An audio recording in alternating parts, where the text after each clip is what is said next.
Okay, you are recording and you're good to go whenever you like. Thank you, Kyle.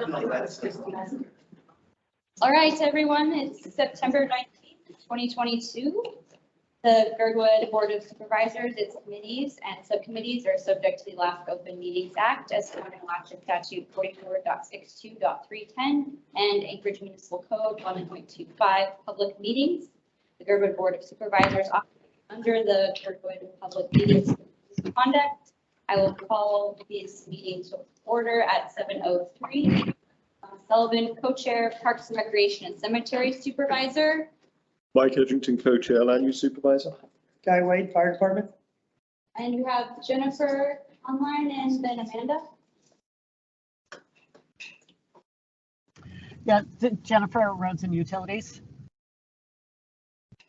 And Amanda Sassy, the public safety supervisor. Thank you, everyone. Do we have any disclosures this evening? Yes, I have numerous. I'll start with item number 10. The spouse is an employee of the resort. Okay. And also, yeah, sorry, I'll just stop there for now. Okay, stopping on number 10 because that's the alcohol not letter of non-objection. That's part of all of the restaurants that needs to happen. So I do not find any significant issue there. Okay. Item number 17 is to do with GTC. My spouse is one of the officers on GTC. I've been a past member of Girdwood Nordic Ski Club. I'm on the board of Imagine Girdwood. And I'm also involved in Girdwood Alliance, which has expressed an opinion many years ago, or about a year and a half ago, on the plan. Thank you, Mike. I would rule that this has been a discussion before this topic, and our ruling in that case was that there was no significant conflict of interest. Thank you.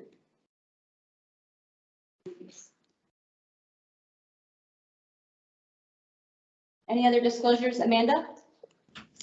Yes, thank you. I have similar, if not exactly the same disclosures as Mike. So item number 10, my spouse is an employee of the resort currently. Thank you. I would issue the same ruling for the alcohol renewal license for a spouse that is at the resort, not an issue. And item number 17, I was on the Girdwood Trails Master Plan Subcommittee, am a member of the Girdwood Nordic Ski Club, and a voting member of the Girdwood Trails Committee, and that's it. Thank you, Amanda.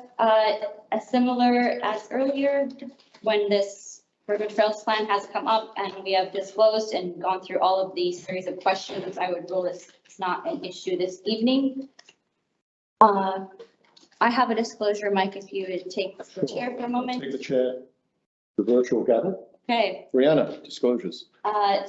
In lieu of everyone else on number 17, I'm a board member of the Girdwood Nordic Ski Club and have participated in numerous Girdwood Trails committee meetings, and am a trail user in Girdwood. Okay, I don't remember our list of 6 questions, but we have discussed this in the past. So actually, we can go through them now. Thank you. Yeah. Thank you for being prepared. So you've disclosed an interest in item number 17. So we'll go through these questions. Is this a financial or private? Is the financial or private interest a substantial part of the matter under consideration? No. Okay. Is the financial or private interest directly and substantially? Will the financial or private interest directly and substantially vary with the outcome of the official action? No. The financial or private interest is immediate and known or conjectural, independent of factors beyond the official action? Conjectural. Okay. Is it significant monetarily? No. Does the financial or private interest, is it of type which is generally possessed by the public at large or the Girdwood public at large? Yes, Okay. Any other factors we should consider? not that I can think of. Okay, I rule that it is not a substantial conflict of interest. Thank you. Chair is yours. All right, and I see your hand is up, Jennifer.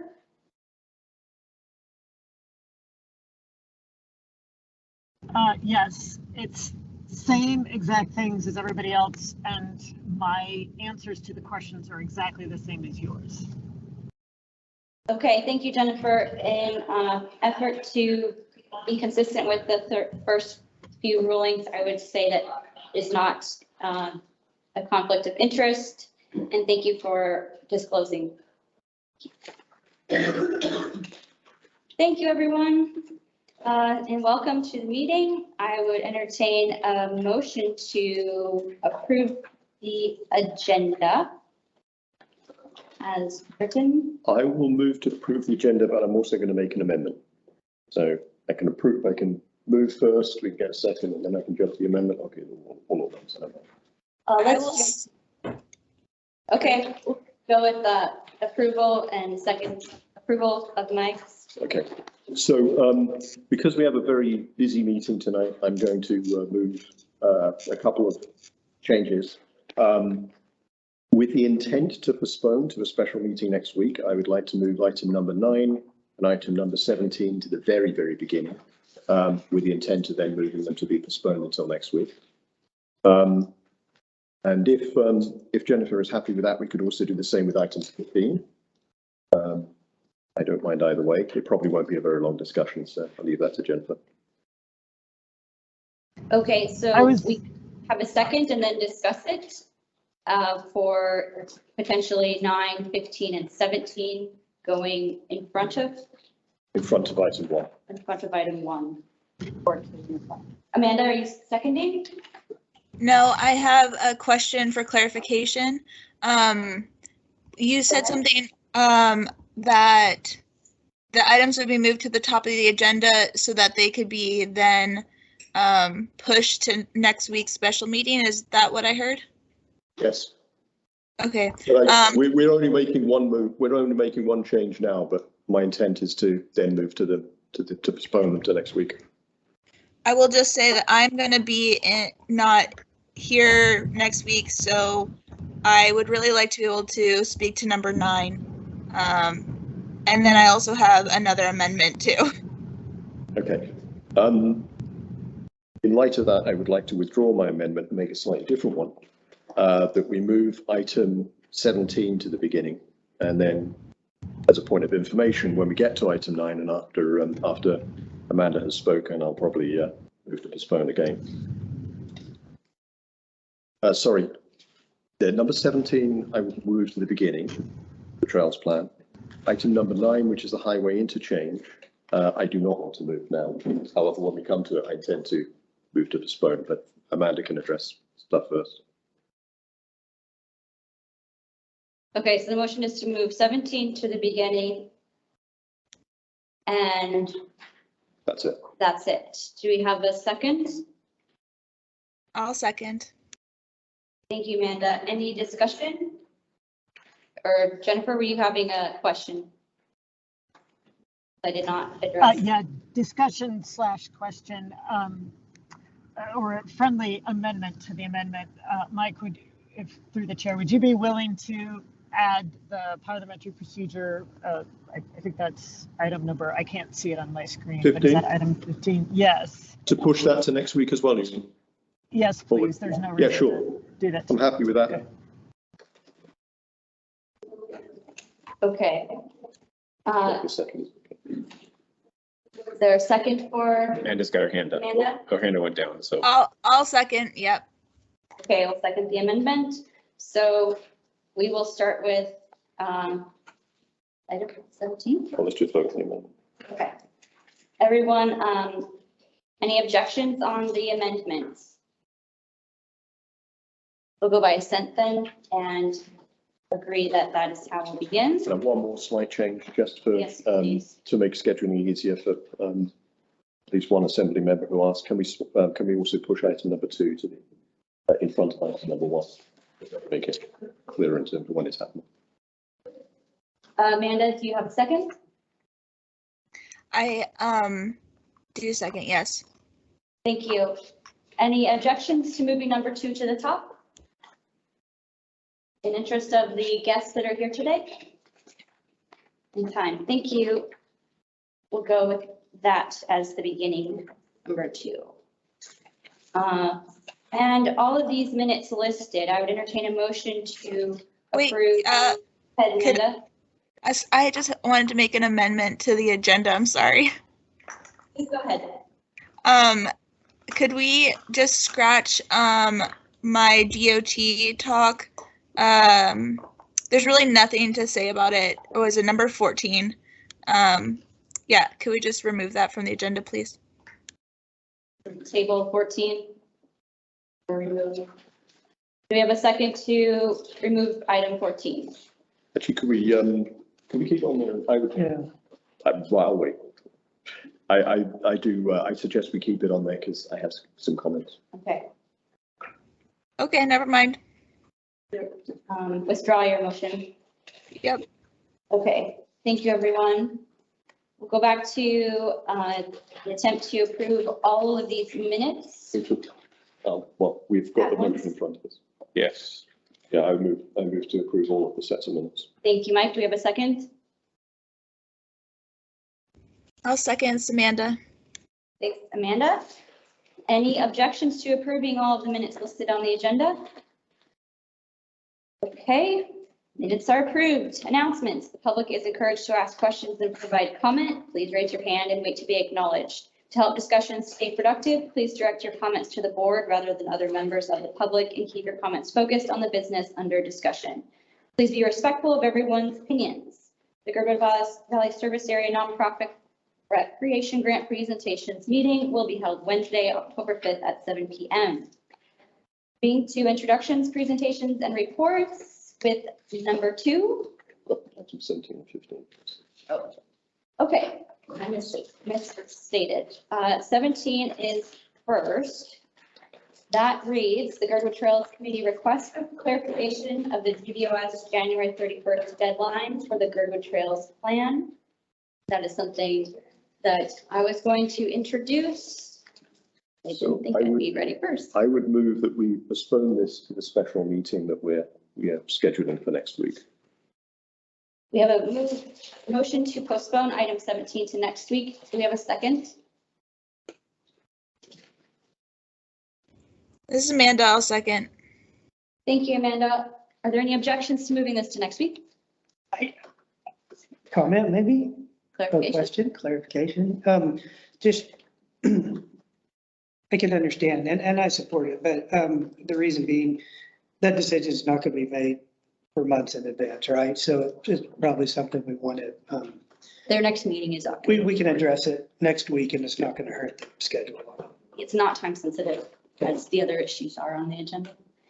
Okay, any other questions? No objections on 17? Okay, thank you, Mike. Thank you, everyone. Going back to number 15. So that reads, discuss training options for GBOS and committees. Jennifer for Open Meetings Act, Ethics and Parliamentary Procedure. Go ahead.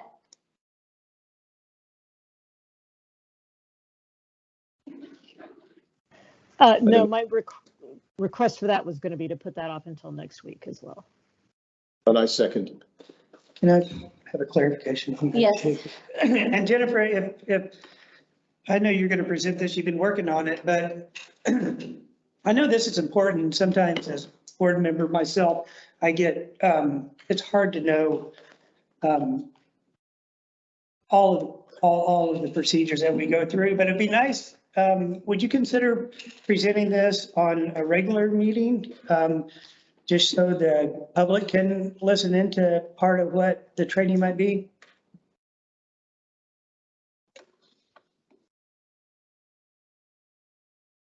I'm sorry, Guy, do you mean, do you mean that whatever training we end up doing, we do as part of a regular meeting? No, just speak to it during the regular meetings so we have a bigger audience. Oh, as opposed to during the special meeting? Correct. So in other words, put it off until our next meeting in October? Unless you think it's time sensitive, I think I don't. it'd be nice to have a big, or for people to, more people to hear what you have to say. Sure, I'm fine either way. Okay, thank you for the question. Are there any objections to moving 15 to next week? Well, yes, I would say next month. Next month, okay. The motion is for next month. Yes, Jennifer, she's good with that. Jennifer, are you okay with that? Yes, I'm fine with that. Okay, thank you, everyone. Any objections to next month? Hearing none. Now I will go to number 2. Legislative report. Is Senator Roger Holland or Representative James Kaufman online? Roger Holland's here. I do see you, Mr. Holland. You have the floor, Senator Holland. I think he can hear us. No. Unless that's his photo. Roger?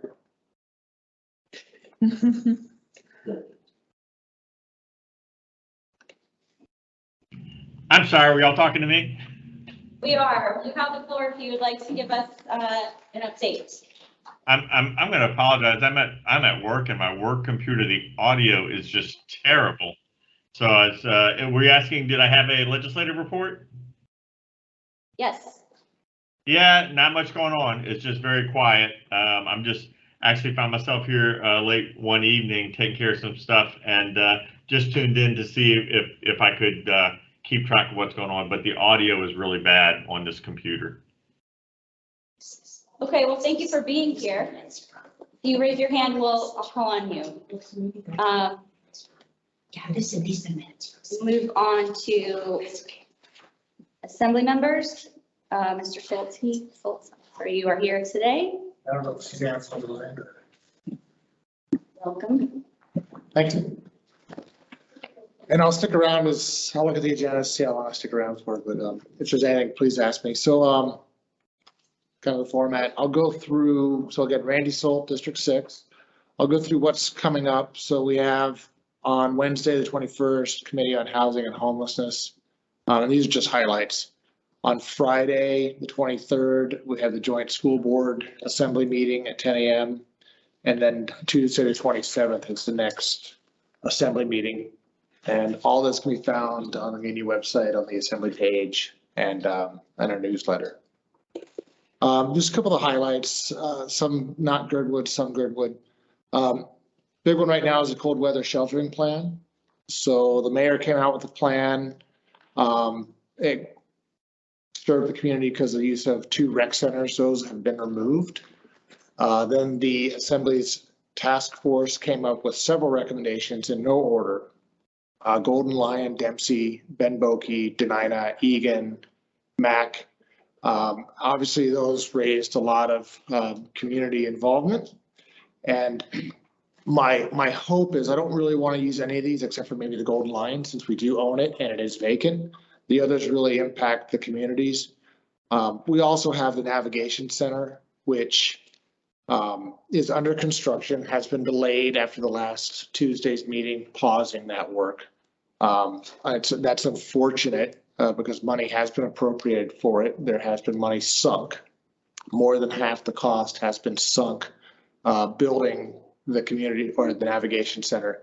So it's about $5 million, I believe is what I have here to complete the project. And it's a quick path to the Navigation Center and 150 beds. So the money was appropriated. That when it came time to appropriate those funds to Roger Hickle Construction, that's where the delay came last Tuesday. And I think that's because the administration has not given a report on the Golden Lion on why not it's being considered. And then Centennial Park's going to shut down at the end of this month. I know we have the highway down here, but recently we've seen a lot of vehicle fatalities. So trying to get involved in that space to see what can be done to help prevent vehicle fatalities. the mother of one of the two high school graduates that recently passed away is a friend of mine. So I'm in talks with her, trying to, again, see what can be done to have this problem in 2020. It's kind of appalling. AO 2022-75 was passed to put on the ballot the property tax exemption increase from 20 to 40%. So I know a lot of people are looking forward to that. And then for Girdwood, so we have some dialogue around Mount Hood Drive and traffic calming efforts. So again, no bond funds can be used because it's not part of the Anchorage district. And then because it's a dirt road, things like speed cushioning, speed bumps would be difficult to employ. So I believe there's something on the agenda tonight for introduction. Holton Hills. So I know this is save the best for last, right? So a couple things on Holton Hills. So there was and I apologize for this, there was a meeting on August 4th, and that's a regular meeting of the Community Economic Development Council. And Connie Ushimura, their group came and made a presentation to that board, and no one from Girdwood or Gbsa was involved or reached out to be notified of it. So it's a public notice meeting, but I just failed to recognize that you guys weren't specifically invited. So in the future, we'll try to, as we see things like this that are important to community councils, we'll make sure we reach out to make sure that you're aware of it.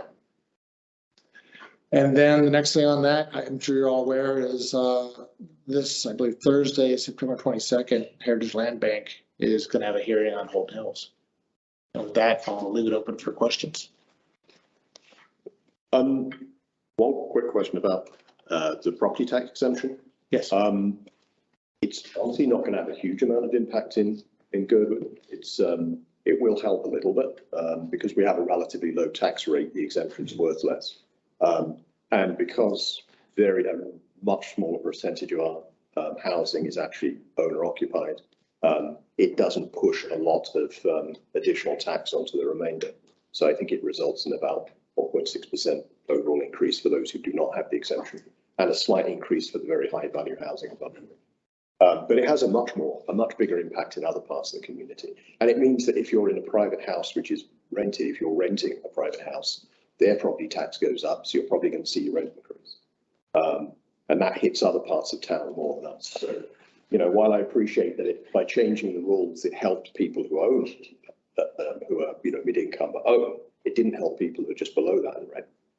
So, right. It's a problem. There is a mechanism to do that. And this is what I've seen all along. It's essentially the pie is the same. We still have, unless we spend less, the tax you have to collect is the same.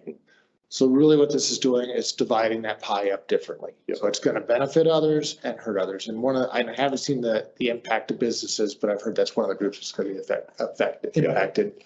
But of course, as you just stated, the businesses won't be impacted because at the end of the day, they'll pass that on to the consumer. Or in some cases, if it's a rental property, it will be leasehold when they can make that change. The other thing is I'm not sure it's a correction or just a clarification. Although nobody from Gbsa was invited, I knew that I found the meeting because I always search the committee meetings, so I was in attendance. And I think I actually spoke at it, if I remember correctly. Right. I think I answered some questions from Chris. Thank you, Mike. Question from Guy?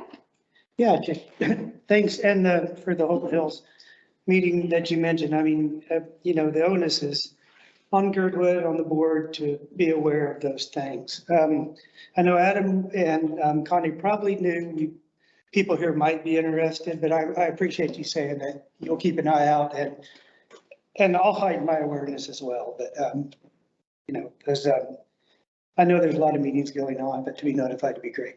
Yep, I'll do. Any other questions from the board? And I'll also just echo that, Mr. Salt, that I check that page frequently, so I did see the meeting and it's open to the public, so can be notified that way too. We have a question from I see Suzanne's here as well. So. community member, and then Suzanne's here. Suzanne, do you have anything to add? Hi, good evening. Did you want me to do my report now? Mr. Salt gave his, and if you'd like to add to it, you're welcome to. We're happy that you could join us tonight. Thanks, and I will be popping in and out. I'm just, it's scout night here, but I would just touch on a few things. I caught the end of Randy's report. I do want to note that the next regular assembly meeting is Tuesday, September 27th, but it's expected there will be 2 special meetings next Monday, the 26th of September. The first one will be likely at 4 p.m. pertaining to the Eklutna Dam, and may include an executive session of the assembly. And there is expected to be a second special meeting on Monday starting at 6 p.m. regarding the emergency shelter plan. So just wanted to give folks a heads up on that. And I did want to add a little bit to the Holton Hills discussion. And I know Randy clarified that there wasn't an assembly work session yet. And that was a meeting on August 4 of the Assembly Community and Economic Development Committee. And I did ask staff to also keep a heads up, and we're brainstorming ways that we can improve our ability to do targeted communications when particular service areas or community councils might have an interest in something on the agenda. And I apologize, I'm not in the committee and I was traveling, so it wasn't on my radar. But I have just today scheduled a work session on Holton Hills for Friday, October 7 at 3:10 p.m. in room 155 at City Hall. And I talked to Adam Trombley. That day works well. And I know Mike Edgington, you and I, we talked a little bit about the potential for having that date. So it's on the calendar. If it turns out it doesn't work, we can reschedule, but I wanted to get something on there because we are entering budget season and there will be Fridays that are taken up with work sessions on the budget for a couple full days in October or near full days. And I, recognize that there's been robust conversation about this topic and just wanted to reiterate, I'm here to support the Girdwood community as you all work through this process, and I recognize you're working through it on a very local level. So again, I'm just here to support that process. Randy talked about the residential real property tax exemption proposal that'll go to the voters in April. Wanted to note some good news. There's a positive revenue variance for the community. It's about $8 million. This is largely due to an increase in PFD garnishment revenues, room and rental tax revenues. Community assistance from the state is expected to be about $6 million as well. That number, that 8 million, will likely fluctuate. It was 11 million last month, and I'm hoping it goes back up. But any positive revenue variance that's projected, I think, is good news. Wanted to mention too that the Board of Equalization, which is in the purview of the Assembly, is always looking for volunteers. This is the volunteer body that hears and resolves disputes between Anchorage property taxpayers and the Municipal Assessor's Office. Last year, there were 374 appeals filed. Most got resolved by the assessor. I think the board heard about 102 appeals. But if you're interested, do please let me or Randy know. We would love to have more volunteers for that board. And I just wanted to close really quick, just with a couple comments. Randy talked about the emergency shelter plan and how that has, we received recommendations or initial recommendations from the task force. And at Wednesday's Housing and Homelessness Committee meeting, it's expected that we will have a discussion and presentation of those recommendations.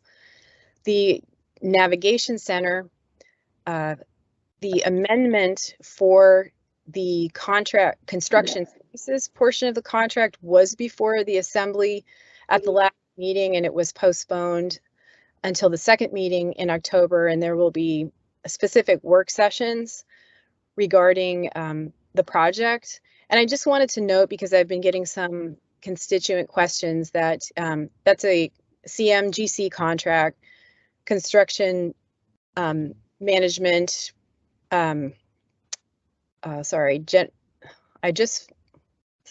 general contract. So I totally forgot the acronym again. It just goes by, some of you are familiar with CMGC, and it it can be really effective, especially for complicated projects. It can reduce the number of change orders. It can result in more efficient, faster project construction schedule.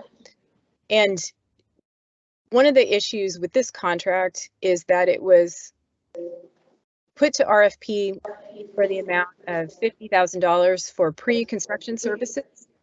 And that was awarded in March. And it was competitive bid. There were two. HICL was awarded it. It didn't require assembly approval. However, the second part of the C contract for the construction services does require assembly approval, and that's that $5 million. So that's why that one is back before the assembly right now. And as Randy noted too, there are questions concerning the Golden Lion and also general questions about the project, including an increase from 9 million to 13 million. I feel like that warrants more discussion. It's a good time for a project update.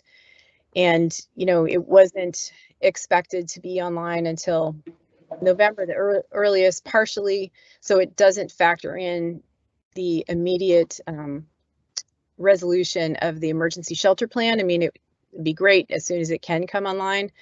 And I think it's important for us to make sure that we take a look, and especially given the increase in the cost, make sure it's on the right track to succeed. And I'll pause there. Thank you so much for the opportunity to provide an update, and I'll turn off and back on later. Thank you very much, Suzanne. I see there, if one person, public, has a question for our assembly members. Lene? Yeah, hi. Thank you both for attending tonight.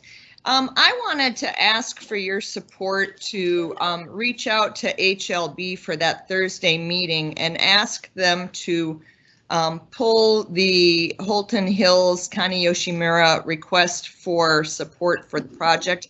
Suzanne, I emailed you the other day and kind of laid out why I felt it was inappropriate for her to go before HLB less than 24 hours after she meets with the Girdwood Holton Hills group that's been working on an ask to amend the project to be a win for Girdwood.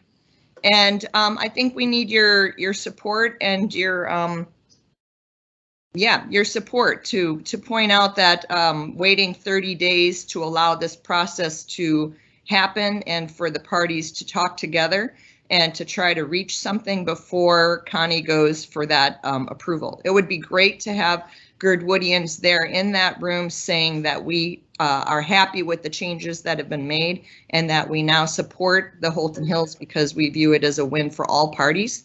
But I think on Thursday, you're not going to find anybody in the room from Girdwood supporting it as is. So asking for your help to get that pulled from the agenda, please. Thank you, Lene. Anything else from our assembly members? Thank you very much for being here this evening. Kathy Giesel, you're here. Do you have anything for us? No. Okay, thanks. You're welcome. Thanks for being here. Mayor's office. Oh, Crystal's hand came up. Crystal, your hand is up. Sorry, I didn't see it. That's okay. It was it was in regards to the assembly and the public noticing. You know, the Muni has the website which you can go to and like see what meetings are previously held and see the media and the agendas, and you can see what's coming up in the agendas. But for some reason, HLB's meetings don't show up on that, and you have to know to go to the HLB website. Then you have to know to click the menu button and go down to the HLB Advisory Commission to see when the meetings occur, plus the agenda. So I don't know if that's just something that we can formally request, because I think that it would be better public noticing for them to be included in with the rest of all of the other Muni meetings. So just a suggestion, an increase in transparency, easier to find where the meetings information is. So thank you. Thanks, Crystal. Okay, moving to Mayor's office. Is Bryce Wilbanks online tonight? I don't see him. And then we'll go to Anchorage School Board Liaison. Is Andy Holloman online? I don't see Andy either. Okay. Okay, we'll go to number 3, Supervisor Reports. Sorry, thanks, Mike, for telling me where we are. Number 1, update of housing developments in Girdwood, including Holton Hills. Update from the Holton Hills Housing Advisory Committee. Emma online or Daniel? I'm here. Okay, I think I can hear you. Oh, okay, yeah, this is Emma. Am I coming in here? Yes. Great. Thank you. I will give a brief update. I am here along with Sam Daniels. My name is Emma Kramer. Our process has been going on for, I think, about 6 meetings, and we have a document that we are going to be presenting. And the process so far has gone really well. We're taking community concerns, studying the development agreement. We've had to pivot to now include the Crow Creek neighborhood plan. Once that we were told that that was what was being adopted as the plan for Holton Hills. This wasn't actually in occurrence until the end of July. That was a major development in some ways, and I believe it does show that community pressure did make folks realize they needed a plan. However, adopting the Crow Creek neighborhood plan at this late hour still left us with some issues, which is why we took an approach to craft specific changes to the development agreement, along with a few parallel requests regarding ways HLB can support workforce housing for Girdwood and really keep public lands for public benefit in a way not otherwise seen in this development agreement as it had been proposed. At our last meeting with the Holton Hills Housing Advisory Committee, we voted to send myself and Sam, the 2 co-chairs, to meet with Adam and Connie to discuss and present our framework. This is happening tomorrow at 9 a.m. The meeting will be the 4 of us, as I mentioned, 2 from the committee, myself and Sam, and then Adam Trombley and Connie Yoshimura. No decisions will be made at this meeting because as the Holton Hills Housing Advisory Committee, we do not have the authority to do so. What we will do is bring back detailed notes and explain how the meeting went. We will advocate for the parts of our proposal that we are presenting. And when we share, it will be the following day, so Wednesday at 4 p.m. This is a public meeting of the Holton Hills Housing Advisory Committee. Sam and I will share how it went with Adam and Connie, and we will discuss next steps together and our role in it. And by our role, I mean the Holton Hills Housing Advisory Committee. On Thursday at 11:30, as folks are discussing, HLBAC will meet, and the land disposal for Holton Hills is on the agenda. As has been mentioned, this quick turnaround of all of these meetings is challenging for obvious reasons. And although we do not know exactly what our response to Tuesday's meeting will be, it is likely our first recommendation will be to postpone the land disposal so as to honor this public process. I appreciate what Lene Brand asked for Suzanne LaFrance. We do really believe that this process has been going well, and in order to give it the time that it needs, the 22nd has come a bit too fast. So that's my update, and I can answer any questions if anybody has any. Thank you very much, Emma. Are there any questions from the board? Any online? I've got a comment or a question, if that's Comment, okay. question? Thank you, Mike. Yeah, so I just wanted to mention, since we're here, the as Emma said, the Adam Trombley, Director of HLB and Real Estate and Community and Economic Development until last week, has brought forward the Crow Creek Neighbourhood Plan as the guiding document, the guiding planning document. And I know he often shows page 33, I think it is, which lists the sorts of things that Girdwood should be asking for, which includes creation of management body like a housing authority, etc. What's interesting is there's 5 items on that list, and typically the first 3 are shown. Item number 4 says developing a funding strategy such as requiring new development to contribute to developing affordable housing. So the plan that we're actually being asked to try and implement through this process or try and respect through this process explicitly ask for what we're asking for. So it's just we're actually doing what HLB is asking us to do here by suggesting these changes. So I just think it's a nice little piece of back down data. So we're not doing anything other than what the plan asks us to do. Thank you. Any other questions or comments from the board? Any questions in the room or online? Okay, thanks, Emma, and have a great meeting tomorrow. All of your board's work as well, committee members. Thank you. Now we'll go to number 3, supervisor reports. I'll start at this table with Guy. I have nothing at this point. We're going to talk about the budget here in a little bit, and I'll just let Chief Weston fill in the blanks between now and then. Thank you. Mike, do you have anything to report? No, just lots of meetings, lots of stuff about Holton Hills, etc. Okay, thank you. I will speak to Parks and Recreation and Cemetery, and I was going to try to keep it brief. Thank you to everyone who's been doing trail work and picking up trash, recycles, and dog waste out there. Thanks for helping the service area maintain its potential much better.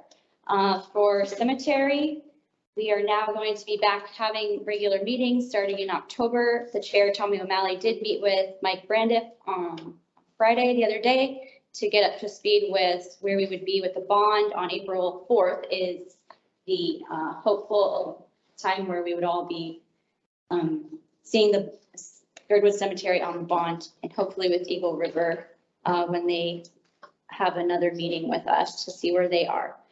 And that would be something that's been long in years in the process, and Tommy has met with previous Parks and Rec director on what steps to take to be on the bond. So that would be OMB for the next step as well. And then following summer community comments regarding the transfer station's reduction hours, I tried to follow up with Solid Waste Services and Alaska Waste and the code enforcement. And this ended up with me meeting Kelly Toth, which is the Solid Waste Services Recycling Coordinator.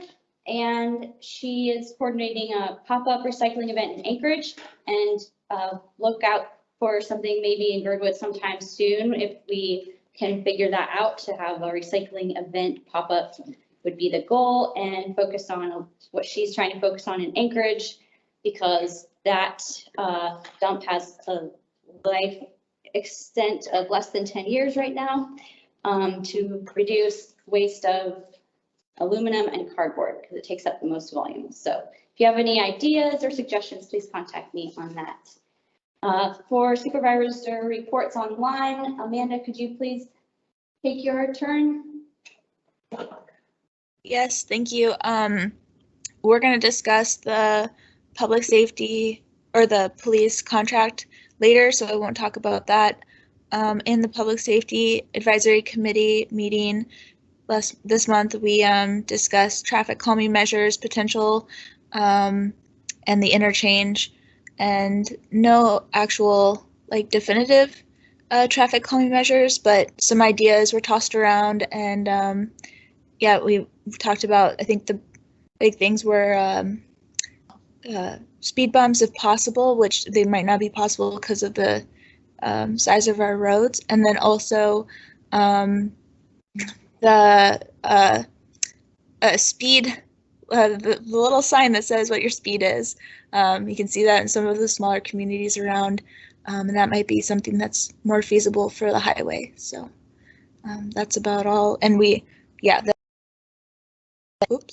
interchange was discussed, but we'll talk about that later in the agenda. Thank you. Thank you. Jennifer? Brianna? Yes.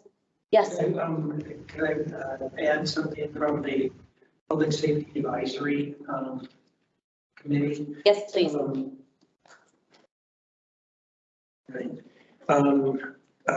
Mike Edgington and I attended a meeting August 16th in Whittier of their council.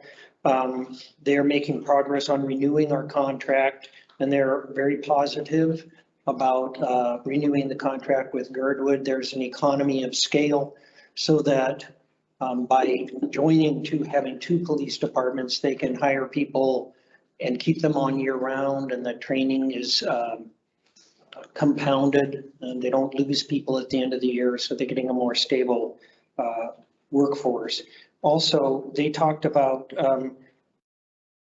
having a joint meeting with the Gbsa in December to celebrate the signing of a contract with cake.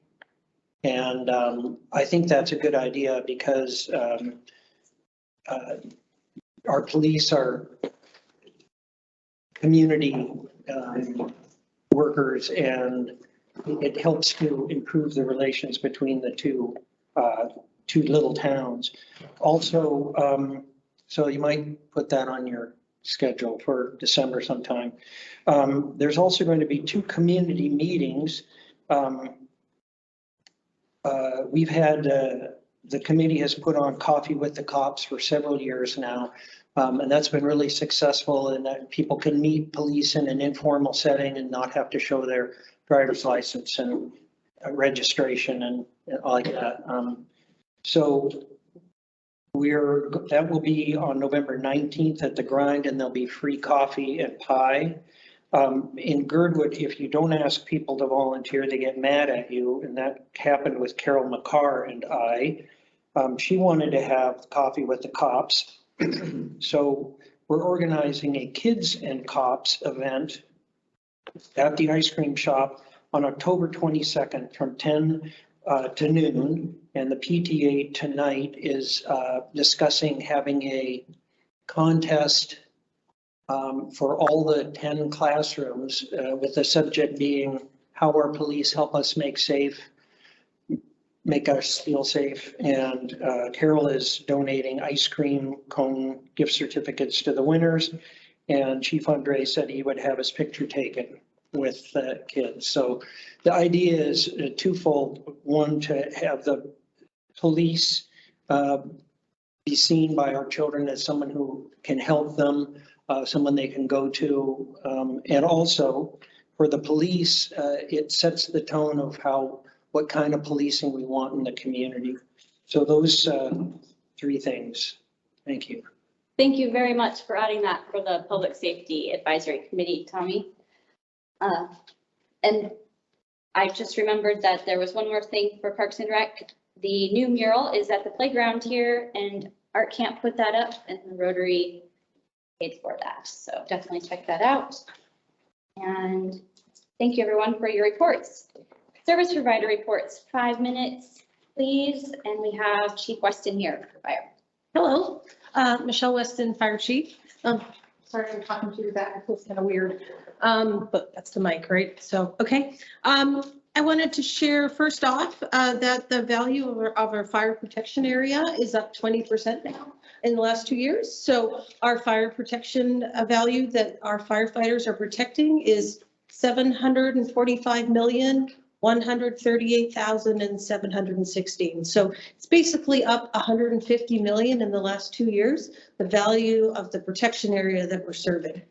And then I wanted to recognize that we have firefighters in the back of the room.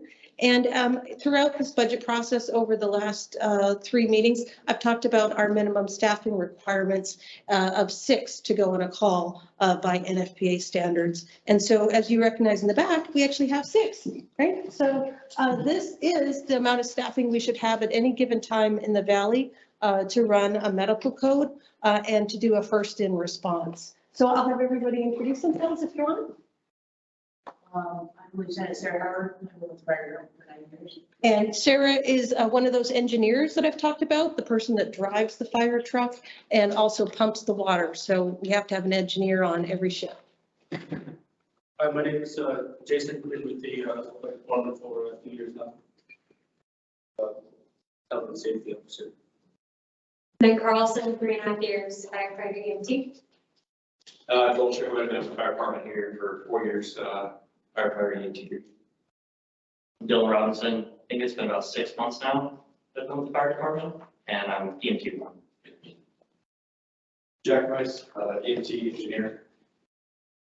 Deputy Chief Managed Guard with the department for about 16 years. Danny Goodman, Lieutenant Paramedic. Okay, great.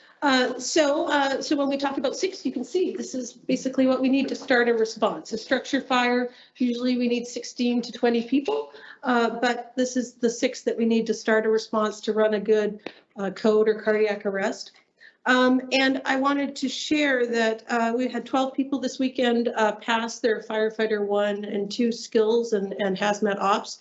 That's huge because not only do you have to have those 6 people to go into a burning building that's on fire, they also have to be certified as a firefighter 1. So it's very huge that we have these members that are willing to invest the time and dedication, especially for firefighter 1, which you're not getting paid for that skill amount of time in that, and they passed it this weekend. So at least the skills portion. So super proud of everybody and their hard work.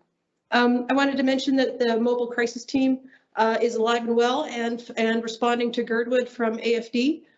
We've had a couple responses in the last couple months, and I'm very proud to say that their response time has been great. This is a clinician and a paramedic that can be called out to have mental health emergencies in our community, and they can do home visits.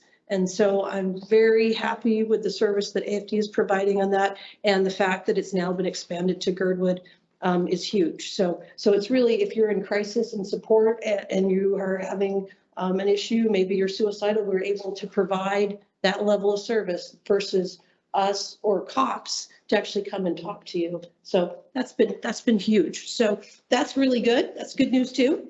It's all about good news today. So we had in August, we had 44 calls. 33 of those were EMS. In September so far, we've had 13 calls and 9 of those were EMS. And so we're currently on, we had a gas leak call today.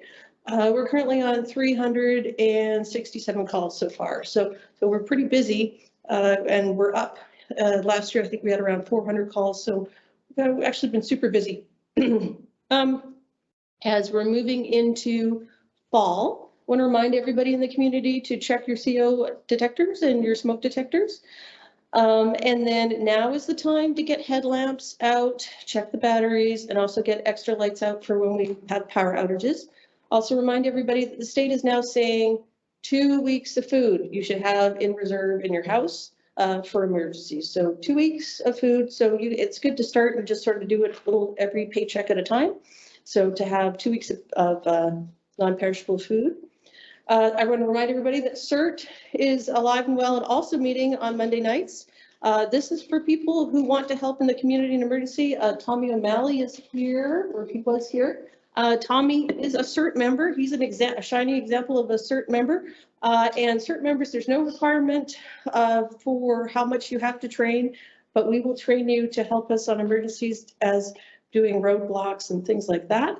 They were invaluable in the pandemic era in helping with that, helping give out COVID tests. Those were all the CERT team that did that in our community. We have 7 new members starting in October. 5 of them are coming from the Girdwood community. Super happy about that. One of them is a retired AFD engineer. Super happy about that. So that's all good. I'm going to be coming to you. I'm just going to give you some foreshadowing. I'm going to be coming to you next month to ask for a couple of resolutions. And one is to ask the municipality for funding for the CERT team because most of the other boroughs and communities around Alaska are given local emergency planning funds, and those trickle down to those CERT teams. There's only 2 CERT teams in the municipality right now. One is at UAA and the other is in Girdwood.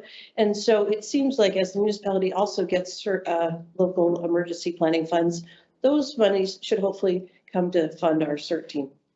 And so I'd like a resolution of support asking the municipality to hopefully trickle some of that emergency management money down to us. And then secondly, and I don't know if Emma Kramer's still on. I know she's working for Division of Forestry. There's community wildfire protection grant funding coming out, a large amount of money. We are not eligible to apply for it, even though you would think us being surrounded by 495,000 acres of US Forest Service lands and that we would be eligible, but the municipality is the eligible agency that's applying for those funds.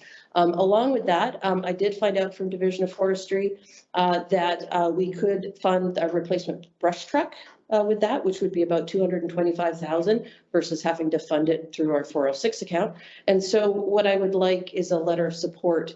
I'm going to be asking Gbsa for a letter of support to remind the municipality that when they are applying for the community wildfire protection funds and also then the community wildfire defense funds to, as a project, apply for a replacement brush truck for the Girdwood Valley. And that's it for me. Any questions? Any questions, Guy? Just a quick question on that CERT funding. Did you have an idea of the dollar amount on that? What's EQA giving? I would like to have maybe $2,000 at a minimum for CERT, not too much. I would like to get them jackets. So they are a reflective jackets, so they're outside in jackets. I did ask the municipality for that before, and they actually provided us, somehow a box appeared, and it was our black fire department jackets I found my jacket in there that I wore 20 years ago that was surplus. Somehow they shipped it down to us. So I don't think that's the jackets I want for the CERT volunteers, especially because it's dark outside. I want them to be in reflective high vis wear on the road, like the firefighters. So, and I'm only looking for probably under 20 jackets, right? So, but it would be nice to have some funding for that. Right now, I'm kind of funding them out of the fire department budget, but I feel like it should be funded out of emergency planning money. And then additionally, we do have at least one community member that's possibly donating some winter hats to the CERT team. So, thank you. Congratulations on getting five out of the 7 new recruits from. Yeah, you know, it's not. What was the secret? The secret is our membership, and our membership has worked very hard to recruit other members. And so I'm not taking any credit. It's all them and recruiting them. And it usually takes a couple of years to convince someone to join. And yeah, so it's everyone else. So yeah, and I'm super happy about the group. It's a wide range of people around the community who don't necessarily know each other, but I think they're going to be all wonderful. Thank you. Thank you. I see Emma has her hand up. Are there any other questions from the board or comments for Chief Weston? And then since you maybe referred to her, Emma, go ahead.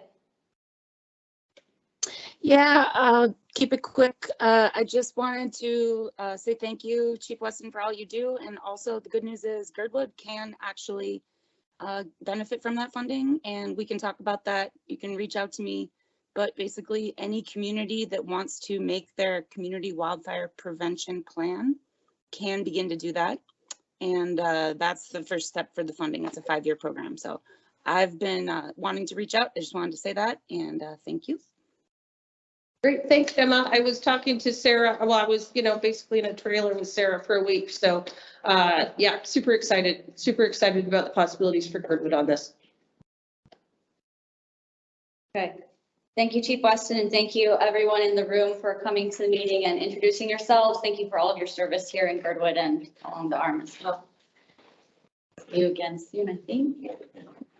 Number 4, continuing for the Chief Achey. Is he here, Kyle? No, I'll speak on his behalf. I spoke with Chief Achey and Lieutenant Corbett today and over the weekend. Chief Achey is out on medical leave, so acting chief will be Lieutenant Corbett for the time being.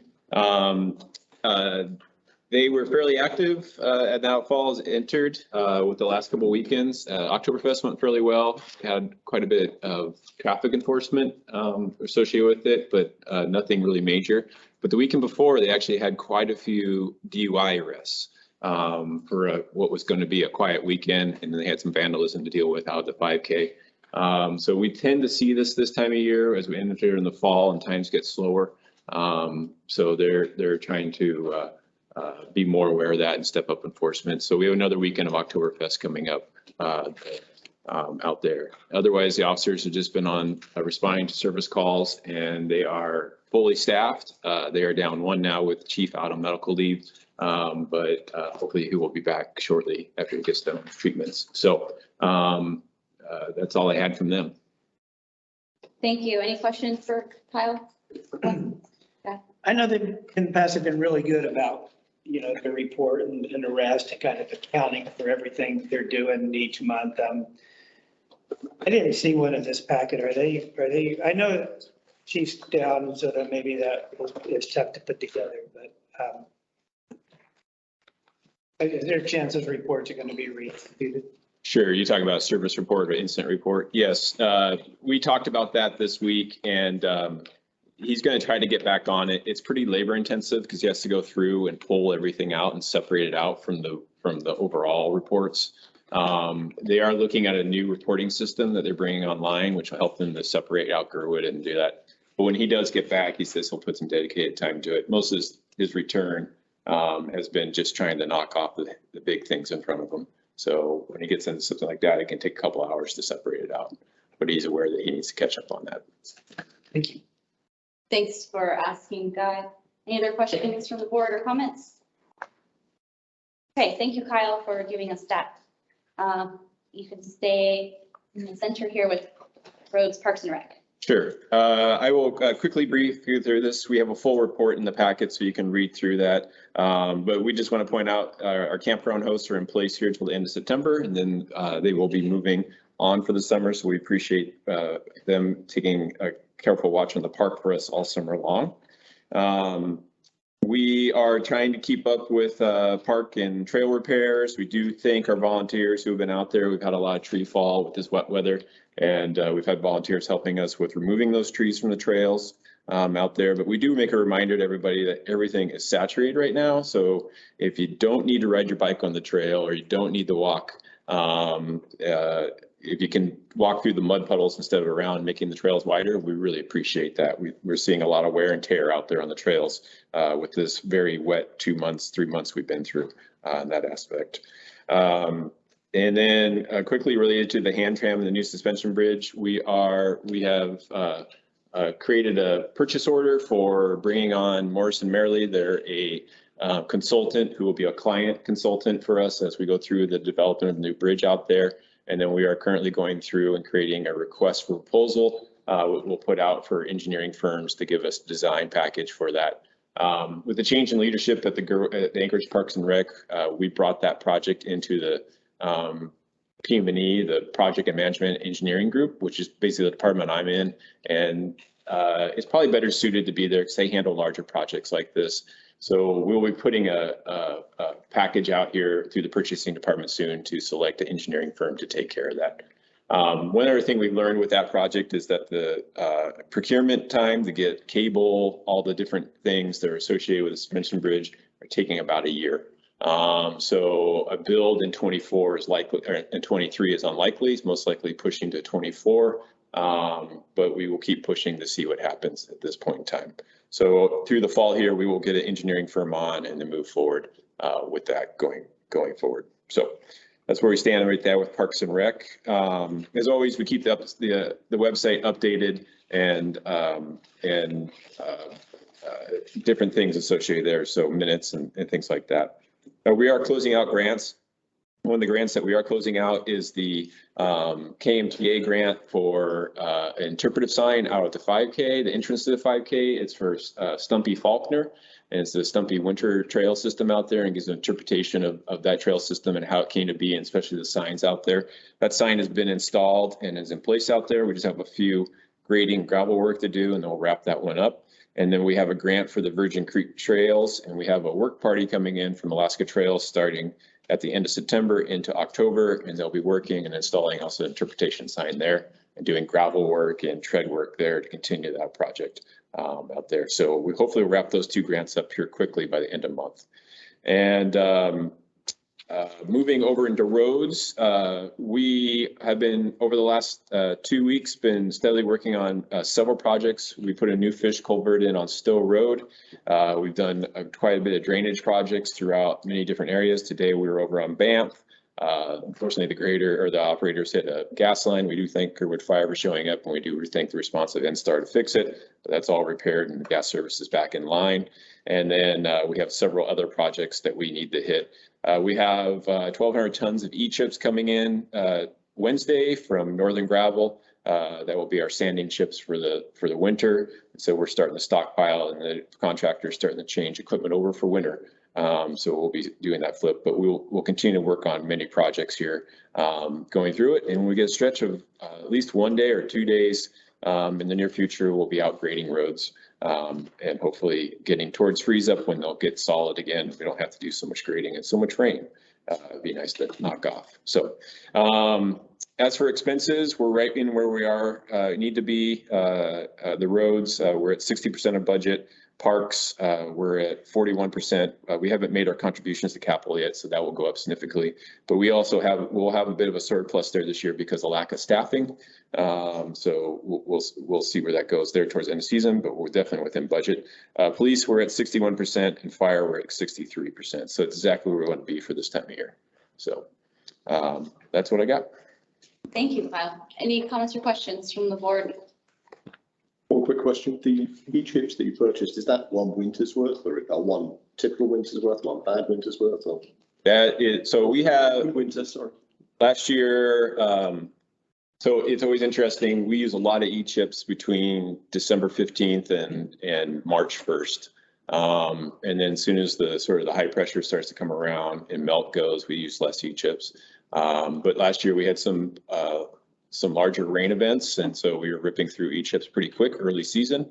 Always around New Year's, feels like we're sanding all the way through New Year's night, trying to keep roads in check. So we had a pretty busy last year, but we had a surplus of about, I would probably say we had 300 yards left in the bin. So we'll combine that in, and that'll give us upwards 15 to 16 tons for this year. Any other comments or questions for Kyle? Okay, thank you. All right, on to public comment. Persons offering public comment must state their full name and address. Public comment is limited to 3 minutes per person and must be on subjects not listed on the agenda. Anyone here tonight to make public comment? Okay. Please come toward the microphone. Yes, thank you. My name is Tommy O'Malley and my box number is 598. I was at City Hall the other day and I was given these 3 shovels. They're signed by Ted Stevens, Lisa Murkowski, and then the then mayor, Mark Begich. They were used for the groundbreaking here for this building in May of '07. I suppose you could use them for the cemetery later. Yeah, they've been moved around City Hall for 15 years. Okay, we can take them. They've come home. I'll put them in the corner there.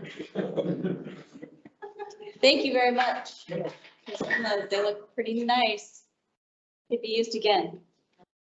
Any other public comment in the room? Anyone online? Okay, we'll go to old business. If I am on the correct number, 5, discuss and vote on 2023 Gbsa budget. Now. Sure. I can do the general overview and then we can go to individual departments. As always in the fall, and for us, we started this in midsummer, is the review of the 23 budget and preparing that to turn over to OMB, which then presents it to the Assembly for their review, especially in the 4th quarter, and usually approval sometime in December.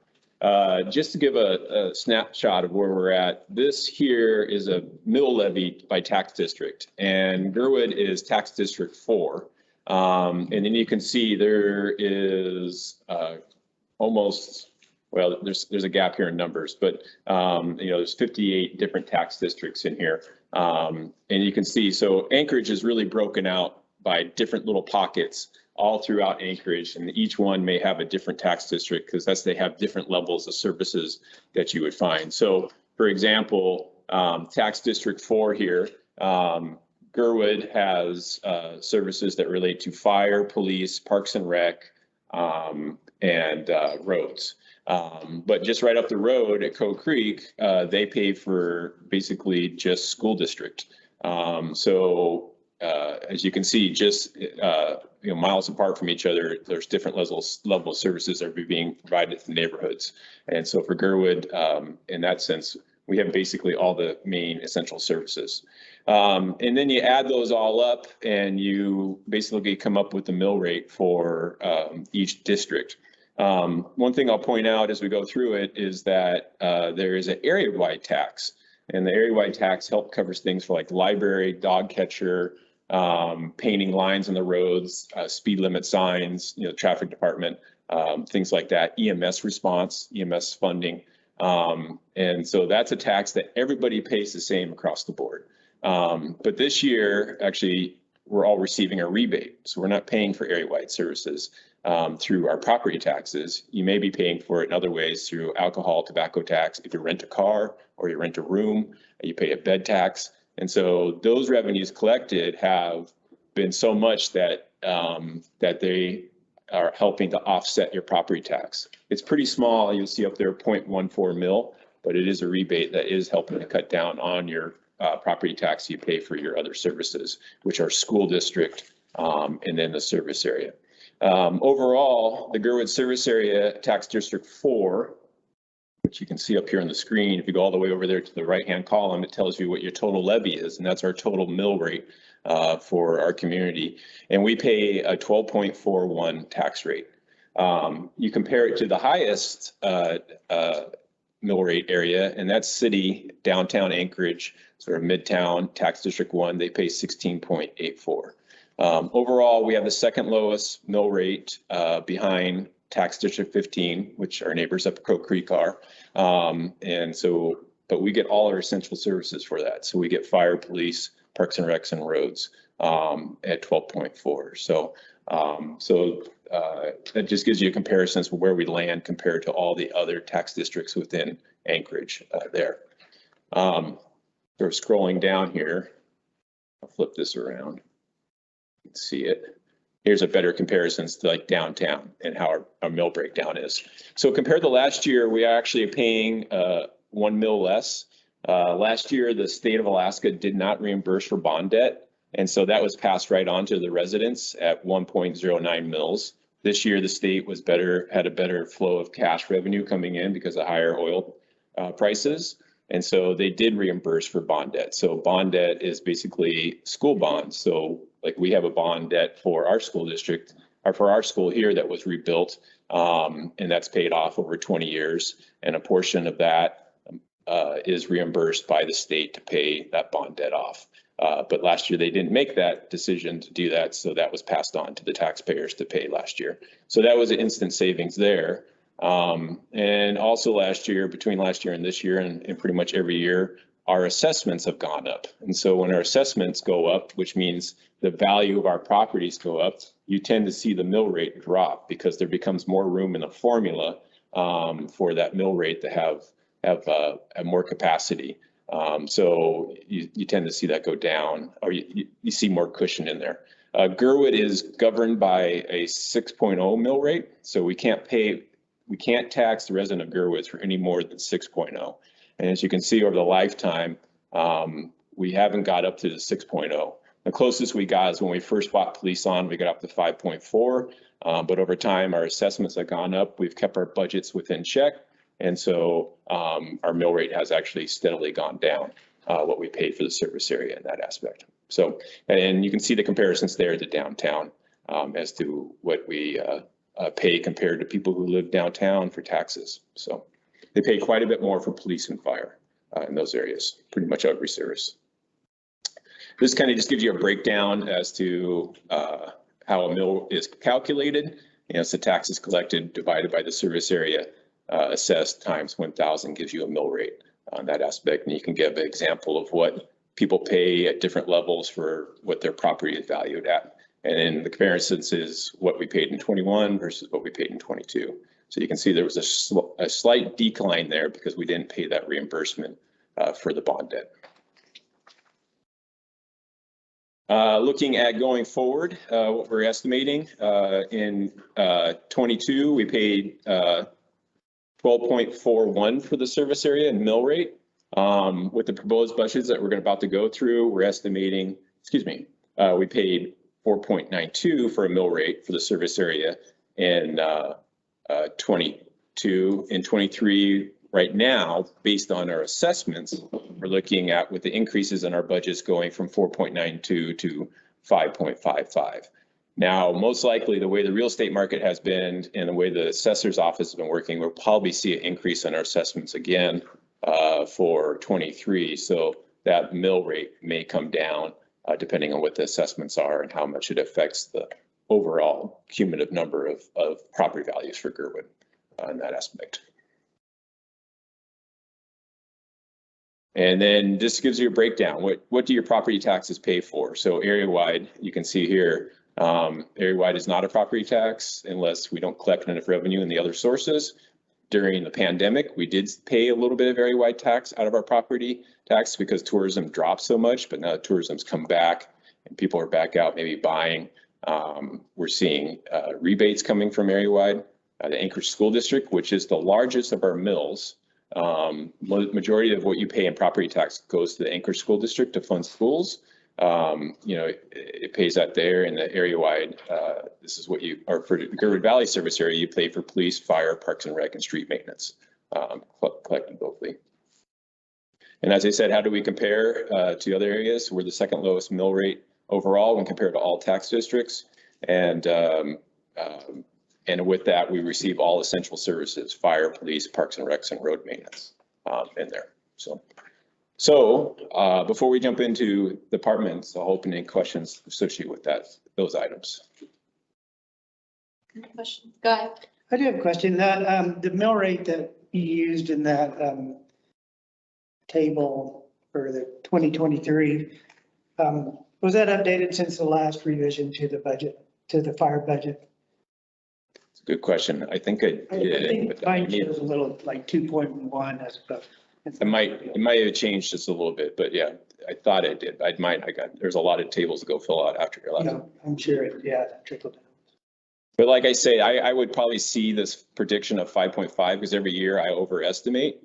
It always seems to come down either between the assessments going up and we may have some sort of unestablished interest rebates out there that helps to lower our mill rate. But we tend to see it come down a little bit lower. But I always try to give the worst picture so that we know what we're getting into.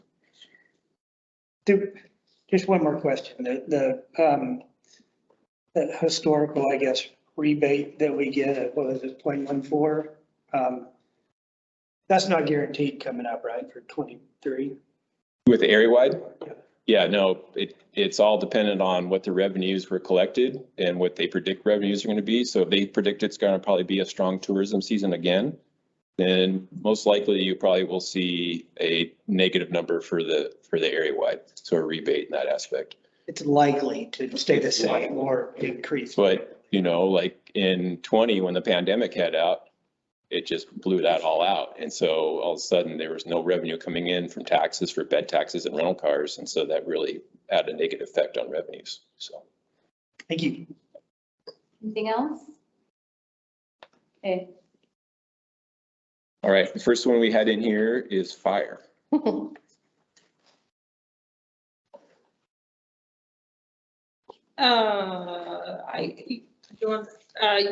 had 3, I think, or 4 presentations on the fire budget. So we should talk about what we changed. we will talk about what we changed.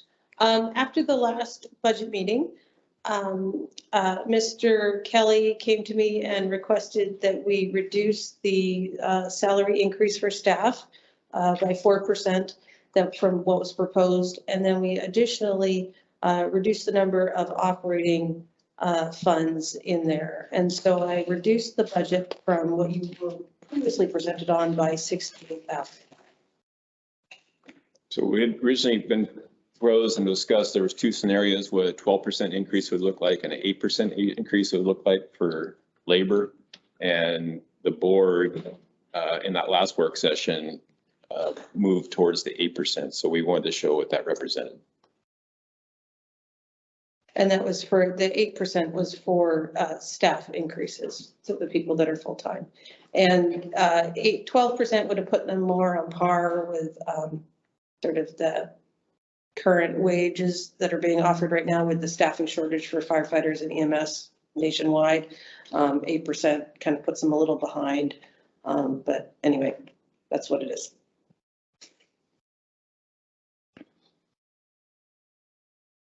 And is that reflected, sorry, is that reflected in both the packet and in this? Yes, this is the 8% versus the 12.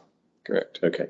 So they're still going to be a little behind or below other. So that was 90 something, wasn't it? The, Yeah, so it was a reduction of 28,000 from the labor budget.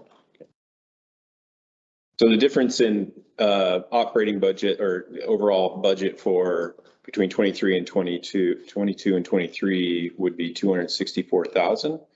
We estimate that would be a 2.11 mill rate. And, you know, as it was discussed through those work sessions, that's mostly tied to staff cost of living increases and retention and recruitment in that aspect. And then also with different non-labor items. One thing that Chief Weston did pull out was items and non-labor that could be purchased through the 406 account. So those could be separate accounts, especially anything that's capital related. So you probably will see requests for those at a later date, which is pretty standard. So that other 40,000 was coming out of the 406 account. So as things break, we'll be coming back to you for small items. And one of the items tonight is actually technology. So it'll be computer items for the apparatuses. So, do you mind? Please. Thanks. That 200 and, I've forgotten the number already. Yeah. 64. 264. I think the numbers I came up with last time, this is nearly all labor, isn't it? So it's about. It's labor, and so part of the thought process was that the, as you know, the paid part-time firefighters all are required to do 48 hours of on-call, not paid call coverage, which works out to 576 hours of donated labor, and then they're only paid when they go on a call. So that value per person works out to about $11,520 a year. Or if you think we have 35 volunteers, that's about $403,000 of volunteer labor that's being given to the community. And along with that, in 1996, when I started, our paid part-time wages were $10 an hour. Currently, our paid part-time wages are $12 an hour for firefighters, not engineers. And so the idea was to raise it up to $20 an hour for when they go on a call. In other words, they only get paid when they go on a call.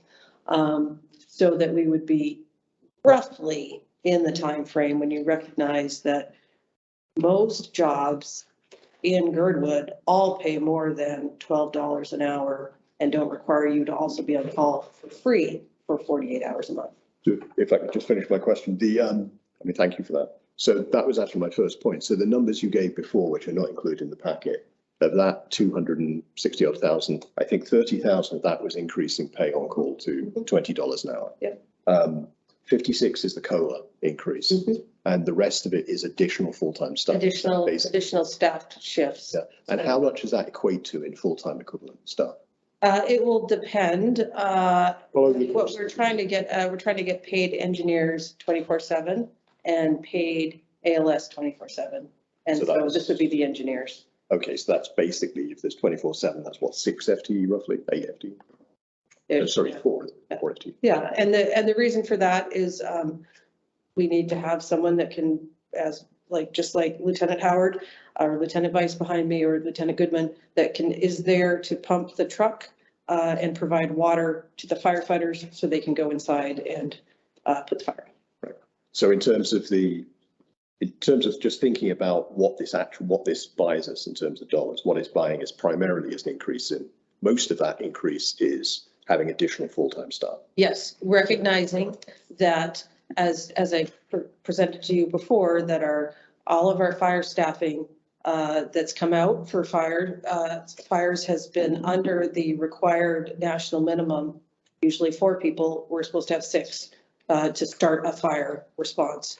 And so like many other volunteer departments across the nation and Alaska, there's not that many people that want to volunteer to be firefighters anymore.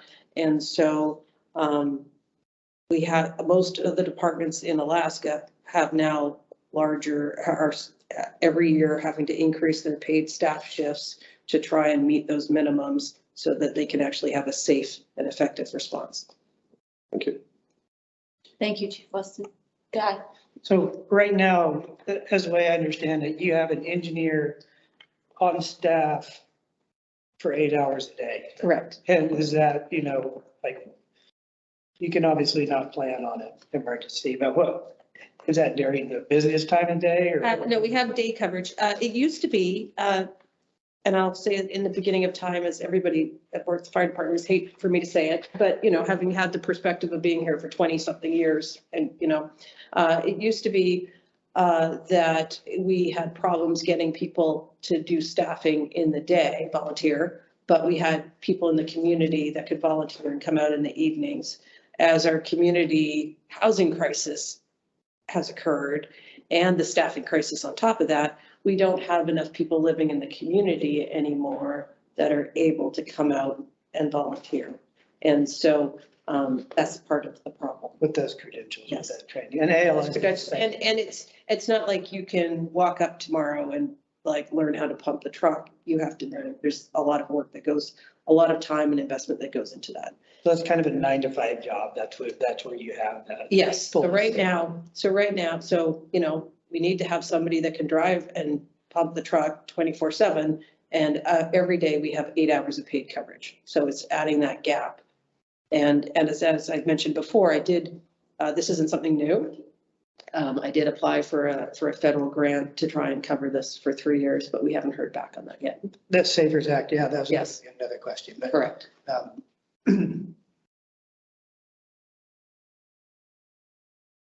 And so that will, the budget request will shore up the 6 people in the room. Correct. Yeah.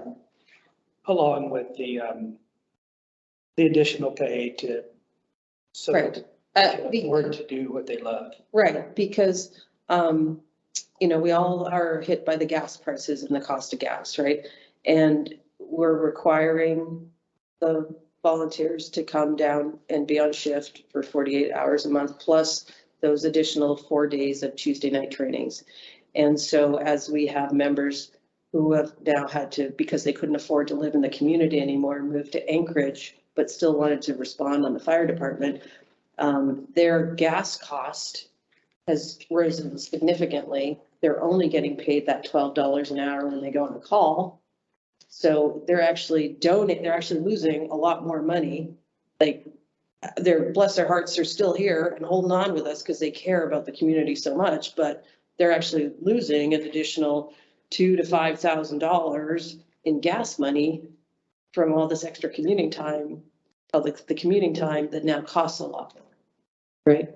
So, so for us, I think it's a trap, you know, and this is my personal opinion, but I think that we can't keep paying them $12 an hour and expect to come when we're only paying them when they go on a call. So a lot of times people will come down, they'll do their 6-hour shift, but they might not go on a call. So they paid that gas money to come. They've probably gone out with the crew and eaten in the community or got coffee, right? Because we pump a lot of money back into the community through food, as we like to eat because we're firefighters. But then they go home again. So they spent that gas money. They've spent money in the community, but they haven't been paid anything. And, you know, because they've been sitting there on call. And you could say, well, that's your service, that's your volunteer job. But still, I think it's hard for me to rectify the fact that the service area that we're protecting is now $170 million more than it was 2 years ago. But we're still going to only pay people $12 an hour when 20 years ago, we paid us $10 an hour. Oh, that's, yeah. We have another question, Guy. Go. Amanda was up. And then I'll talk. Okay, thank you. Amanda, go ahead. Thanks for pacing. Thank you. I was wondering when the on-call are on call and not being paid, if they go out on a call, do they then get paid and that counts as part of their hours? I just feel like those numbers are being misconstrued. That if they do go on a call, they do get paid and that's part of their hours, correct? So you're required to be on call for 48 hours a month. And then once you get toned out for a call, yes, you do get paid when you go on the call. Okay. Does that make sense? So, Yes. So right now, if, let's say I was a firefighter, I'd been on the department a year. If I would be sitting at the fire station, not getting paid. If there was an EMS call, my time would start when the call started, and I would get $12 for that hour. Correct. Now, do they then have to make up that hour of volunteer time later, or is that still part of their 48-hour requirement? No, that's part of their 48-hour requirement. Great, thank you. And then gosh, I should have written all my questions down. I'm gonna defer to Guy for a second while I remember what I was thinking. Thank you. Go ahead, Guy. I guess just my final follow-up question on the overall budget. You know, if you had a crystal ball, I know Girdwood, you drive around, there's houses being built everywhere, which is, I've lived here 25 years. It's weird to see houses pop up in places you never thought of. But, you know, there'll be development come in, but, you know, all things being equal and, you know, next year in a crystal ball, are you seeing another big increase, or is this going to get you where you need to be? Well, two things I'd like to say. First, thank you for commenting on the additional buildings. I did pull in preparation, I think I mentioned this at another budget meeting, all of the data for how many building permits have been issued in the last couple of years. And we know that there's 56 or 46 new dwelling units, some of those being condos, right? So we know that there's more that we're protecting, more condos with more people. And additionally, for those of you that have been on the board for a long time, you'll know that for the past 4 years, every year I've come in and asked for a larger fire department increase. And for the most part, it's been relatively flat. I think Kyle brought that up at the last meeting where he showed that even though I've been asking for an increase, it's been mostly flat over the years. And there it is. And so it hasn't, you know, we haven't kept pace with the development over the last 20 years. Like, if, you know, I would suggest that 20 years ago, if we just incrementally had continued increasing everything with the cost of living, we wouldn't be asking for a larger increase at this point in time.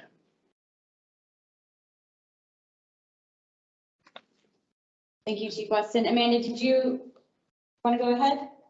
Yes, please. Thank you. I just wanted clarification on the labor budget. Did that include the $20 an hour increase? I couldn't remember. Yes. Great. Thank you. Well, it's not a $20 an hour increase. It's a $20 an hour versus. Right. That's what I meant. Yes. Increase to $20 an hour. Thank you. Okay, thank you. We have a question from Mr. Fox. Yeah, Michelle, if you look at that chart, one thing I'm frustrated about is this idea that there's a flat budget every year. If you look at the chart that Kyle had up and you figure it out, it's a 57% increase over the last 6 years. And I'm not saying that that's wrong. I think the fire department deserves it, but I think it's very wrong to continue to say that the fire department budget has been flat over the last 6 years when that's a 57% increase, which is equal to about 10% a year, 9 to 10% a year. So I haven't been watching the budgets. I appreciate all the work you do. I appreciate all the work the fire department does. But to say that that is because you've had a flat budget for the last 6 years, you just haven't. So okay. Anyway, that's my comment. So when I look at that, what's on the screen in front of me, last year, our increase was at some point in time, in the last 20 years, like when I was here, we had firefighter medicals. At some point in time, someone took out the firefighter medicals that were required by NFPA. So basically, any firefighter that we have right now is not going to qualify for if they get on the job cancer, because at some point in time as a community, we decided we wanted to take medicals out. And so what you see there in the 2022 increase is putting the firefighter medicals, which we're required to have by OSHA and workers' comp and all these other things, back in the budget so that we are in compliance. So that one went to funding that. And I would think that for all these people that have over the 20 years donated their time to take care of our community, we should at least provide them the basic medical that is required, and all the other departments, or most of the other departments in Alaska does. It's also now a requirement for firefighter 1 as well. So that's what that increase is for 2022. Now, if I look at, and maybe I need glasses, it looks flat to me from 2019 to 2020 to 2021. I see the same number for those years. So to me, that's flat. I'm looking at the total budget, and I'm not going to argue with you anymore, but I would say that I agree with you that the fire department does deserve those medical evaluations, and I agree. But when you look at the total budget between 2017 and 2023, there's 57% increase. And anyways, I like to say one other thing, and that is just that I appreciate all the hard work you've done to put into the budget and all the hard work the fire department and the EMS does. And I'd like to say that I appreciate the hard work that Kyle does to make all these budgets. It's very difficult to figure this all out, and that all the work the board does, because I know there's lots of meetings. So thanks, and I'll get off. Okay, and then I will admit that we did have an increase since I've been here in the EMS budget, which is not related to GBOS. That's an area-wide service and not a fire budget. But I will tell you that coming in and finding out that the EMS budget had been basically flat for 10 years, and I think we can agree on that one, we had a 100% increase in that, because basically it was obvious that for a decade we've been underfunded in EMS. And so we fixed that. So that's part of what you see up there, is that 100% increase in EMS that we all know, all of us had to go fight the municipality for, is to get the EMS funding, which we're still a little short, I would say, but still that increased that. You can't tell me that we have to protect $170 million more of stuff and not be provided any increase. It's a 20% more increase. Go ahead. Yeah, no. Okay, thank you, Chief Weston. We have another question from. Yeah, so perfect segue actually from what you just said. So simple question, area-wide pays for EMS. Girdwood residents through our own local taxes should not be paying for EMS. But as you said, we are. So we're cross-subsidizing. Used to be horrifically cross-subsidizing from the fire department budget to EMS budget. But I think your implication is we still would be, even under this proposed budget in front of us. So I mean, I know we hear often that 2/3 of the funding comes from fire, but 2/3 of the calls are for EMS. What do you think would be even for this total, what would be an appropriate split between EMS funding and fire funding? Well, as we know, we would have to change the structure of the municipality. We'll make right? magic. Which would, as you know, we would be paying maybe less or more in area wide and less in fire. So I would suggest to you, though, that we know that if we took out us and put in AFD, it would be 4.1 just for labor, right? So we know that's what it would cost. And the fact that we are asking for a small increase, I think for firefighter safety, so we meet national standards, I think is something that we need to talk about. I can't fix the percentage of area-wide EMS and fire budget. I can only advocate for what I think as the fire chief we need to meet minimum staffing standards, which is 6. because currently, when we have 4 people go to a fire, no one is going inside. And so that small kitchen fire will become a larger fire, and then you'll lose your house. And I don't want anyone in the community to lose their house because we didn't have enough staffing there. Additionally, I don't want any firefighters to go into a building when they don't have enough to meet minimums, not only because of the OSHA violation, because bad things will happen then, and I don't want anybody to lose their life, especially for a job which they're basically donating a lot of money to. And, you know, I'll use the scenario of a kitchen fire, but we all know there's other situations where it's really important to have people here in the station, ready to go, ready to make that possible grab. Or if you have a cardiac arrest, those 6 people there to give you the best opportunity to make it alive to the hospital.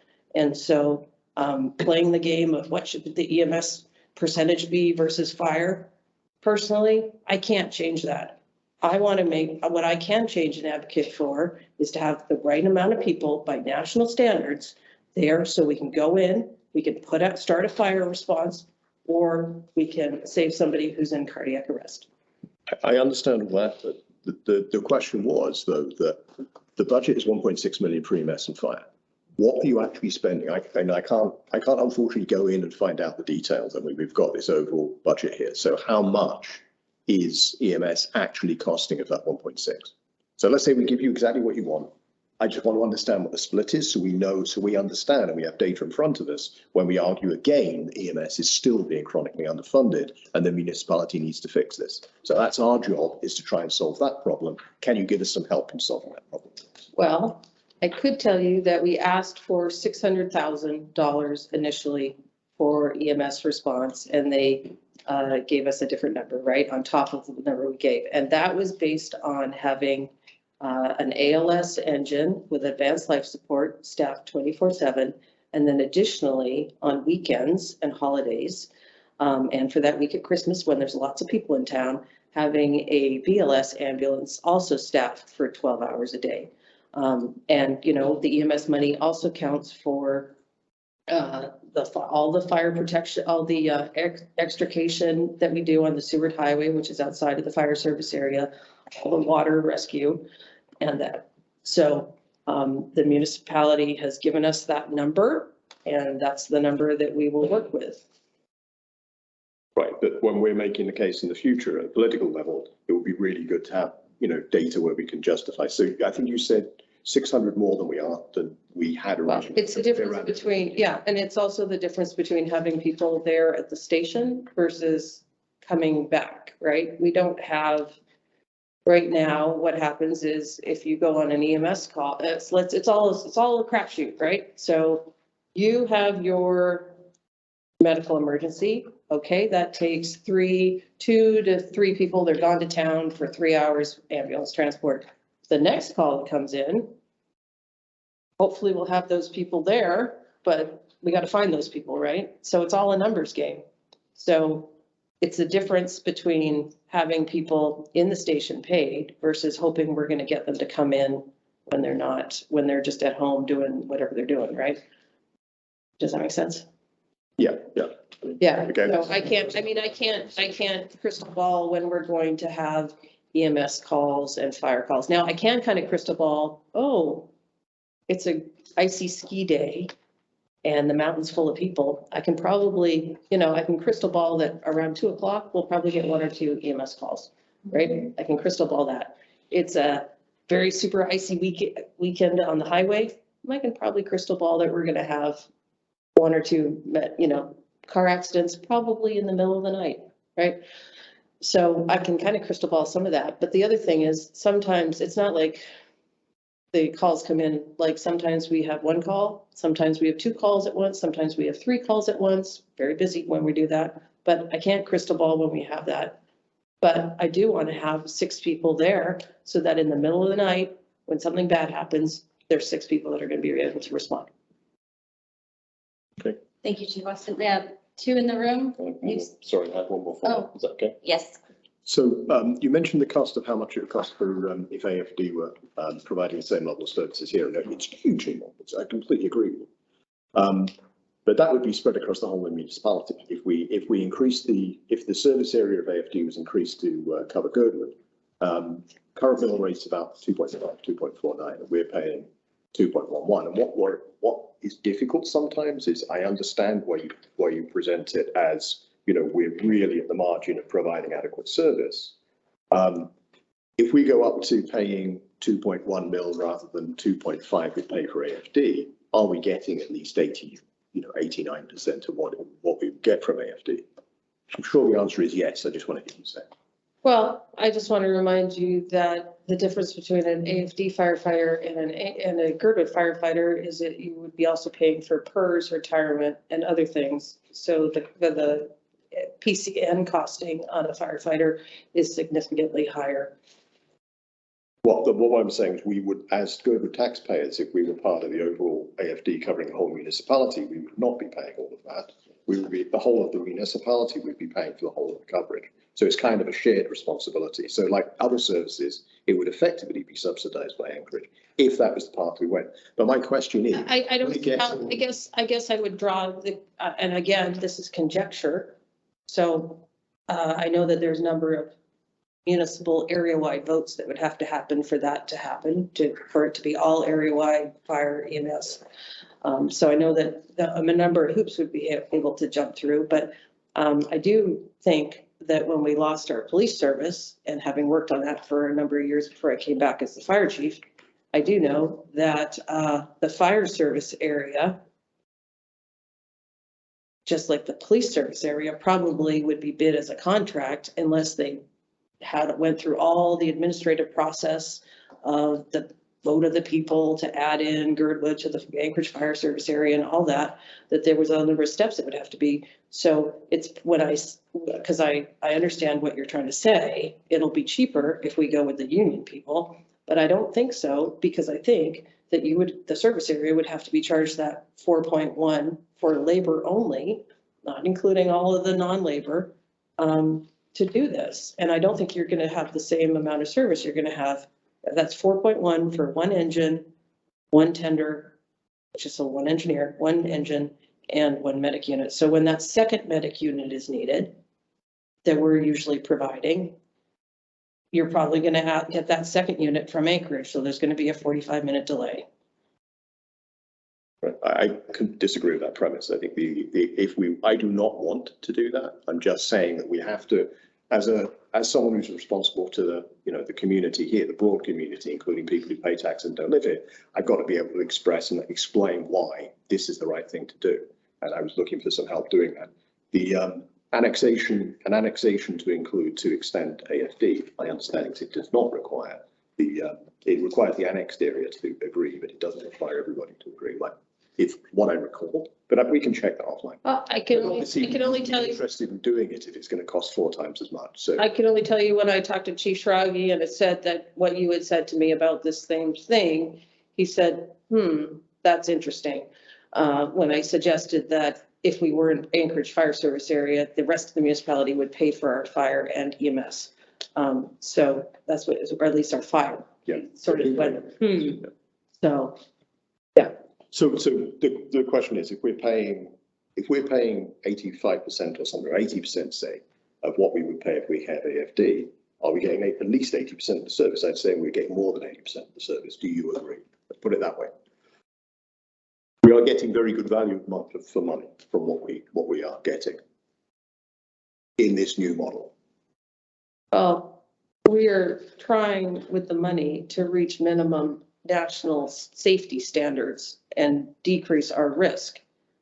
So I would say that we're just trying to meet the minimum standard, national standard. Does that make sense? Which we're understaffed right now and not meeting minimum standards. Thank you. Yes, Kyle? I say you're getting excellent service. Thank you. Thank you. Sir in the back, I don't remember your name. My name is Dylan Robinson, and Both of these are. You can be right there. You're fine right there. Yeah. so right now we did have 6 people in here originally, and that was what Chief was trying to state, is that that should be the minimum for what we have. But realistically, there were actually only 2 people on staff tonight. The majority of the rest of the people are using their personal free time to come down to be either part of this meeting, and they have to go to work tomorrow, or they were already here and on shift and are coming back on shift.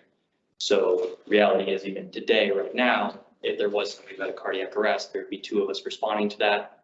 And then hopefully Anchorage would have the manpower to backfill us. And if anything else happened in that amount of time, that would be another 45 minutes for them to come down. So. Can I, so just again, I don't know who can answer this, but so under the staffing model that's being proposed for next year's budget, what would how many people would have? So at any given time in the fire station, there'd be an ALS provider, the captain, and an engineer. Okay, so it's a minimum of 300. Yes, minimum 3. And then the other 3 would be people that would come, but would be on shift, that would either be down from Anchorage on shift, not paid, or coming out of the community, not paid, you know. So there are 2 and we would be at least 3. Yeah, so we've, as I mentioned in previous budget meetings, we are having problems in the evening meeting or minimum staffing, and part of that, and that's also increased by the fact that many of our firefighters can't afford to live in the community anymore, so we can only rely on the people that are down volunteering their time. Well, yeah. I feel like that budget would help increase the stability to be able to incentivize either more people to volunteer for both staffing and retention and bringing in new members, stuff like that. Thank you. Yes. Yeah, I just want to, Tim, I really appreciate you. So I'm an ALS provider here, and I think for me, for example, you know, I still have to pay rent and Anchorage, and I have to do all that, so I'm still working a full-time job. 60 hours is about the minimum amount of time that we actually spend here at the department every month. So on top of 160 hours in Anchorage, we're spending at least 60, and we're usually, you know, peer pressure is a good thing, right? You know, so we're usually going, hey, we have 2 people or 1 person on a night, and a lot of us are doing, you know, well over 100, I would say, at that time. So, I mean, it's, you know, it's not, we love doing this. It's fun, you know, the camaraderie that we have is awesome. But the real costs, you know, to our families, the real costs to, you know, driving back and forth to Anchorage, if you look at the mileage, it's $50, you know, round trip. So, I mean, there's a lot of costs that we have to meet. I'm going to keep doing it, you know, but I do think some of the ideas that Chief Weston have do help solve our problem. At least having 3 on, you know, 24 hours a day would be a huge help, and then we can continue to add on to that, you know, with volunteers that are able to make it out. So, yeah. Thank you. I did see a question online, but I don't see it anymore. Is there anything else from the board? Kyle, are we approving these one by one? Yeah, and I would request that in the motion, you call out the approval amount, which is there on the bottom line. And in this case, it would be the 3rd column. So 1,573,265 within your motion, whoever makes the motion. Well, I would entertain a motion to approve the fire department budget as written here, $1,573,265. I'll say. To say, so moved. So moved. Okay, we have a motion and we need a second. I'll second. This is Jennifer. Thank you, Jennifer. Kyle, could you do a roll call vote? Sure. Please? Brianna Sullivan, Yes. Mike Edgington, Sorry, I'm just about to say something else before we address that. I didn't do a discussion after this. Sorry, I'll go backwards. So I'm good. I just want to Discussion. Go talk ahead. briefly to this. So I agree with most of what's been said. We've had, again, going back to Jerry's point, there's been about a 20% increase in the funding for the fire department over the last 5 years. But the main thing that's changed is there's been more EMS money. So the cross subsidy that we used to provide has been decreased. So that's better net, but it absolutely hasn't kept up with the assessment value, or probably even the amount of development, definitely the cost of the development in the valley. I agree with you. I don't know how far off it's been from COLA, because during that period we've had really low inflation until the last year. So I don't know if it's far off from that. But I completely agree that we absolutely have to increase the non-call rates. There's no way of not doing that. And the COLA, I think, comes as well, because we want to keep it all different stuff. What I've been struggling with is understanding what practically, sort of in a day-to-day thing, what difference the additional funding for the sort of ALS and engineer gives. And actually, very end of that discussion, when it was clear it goes from 2 people to 3 people all the time. So I was thinking that this was really a very, very big jump and probably too big, but I'm seeing this as an increase in basically staffing every day, every moment of every day of 50%. So what we're actually looking at is increasing permanent staff, increasing full-time staffing here, that reacted by about 50%, and that's a much easier argument to make. And I think I can definitely justify it. So I was thinking about how we could make this raise something that happens over 2 years, perhaps, but I'm actually going to stick to it. I'm not going to make a change. Thank you, Mike. My apologies for overlooking this. Guy? Oh, maybe, or just a comment on that. I think I totally support the increase in wages, but I think the full-time staff is a guarantee that we know that if that's something we know, there's going to be 3 people in that room every time, just like you were saying. So I hope raising that gets more people, volunteering. I don't know if it will, but I do know that the funding of these full-time staff are, it'll put butts in the seat, something's going to be there. And just this increase, just to put in perspective, on a $300,000 house, that's $132 a year. Actually, it's less than that because that was calculated on the earlier one, but that's $132 a year extra that we're having to pay for bringing this up to the minimum standard. So I support it. Can I ask where that $300,000 house is? $300 a year. Yeah. So. Thank you, Guy. Jennifer, your hand is up. I just wanted to appreciate all the members of the fire department who are there or are listening in. I know this is probably a difficult thing to listen to, and I can understand some frustration when I compare the wages to, I'm sorry to say, what my 14-year-old was earning at the ice cream shop. But I do want you to know that we're just trying to keep an eye on taxpayer dollars and do our fiduciary duties, but you are much appreciated, and it does certainly look like an increase is warranted to me. So I just wanted to put that out there. Many, many thanks. Thank you, Jennifer. Any other discussion?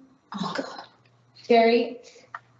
Yeah, I would just say, because I watch this a lot, that I would support this budget increase also. And that I would like to thank the members of the fire department and Michelle for all the hard work they do. And I appreciate everything they do for our community and just want to say thanks. Thank you. Anything else? Okay. We have our motion and second and discussion. And Kyle, I would entertain a roll call vote. Sure. Brianna Sullivan? Yes. Mike Edgington? Yes. Guy Wade? Yes. Amanda Sassy? Yes. That was a yes. We could barely hear you, but I got you. And Jennifer Wingard? Yes. All right. Motion passes 5-0.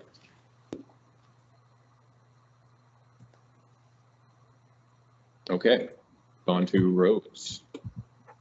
For the 23 budget, we are looking at mostly increase associated with staffing.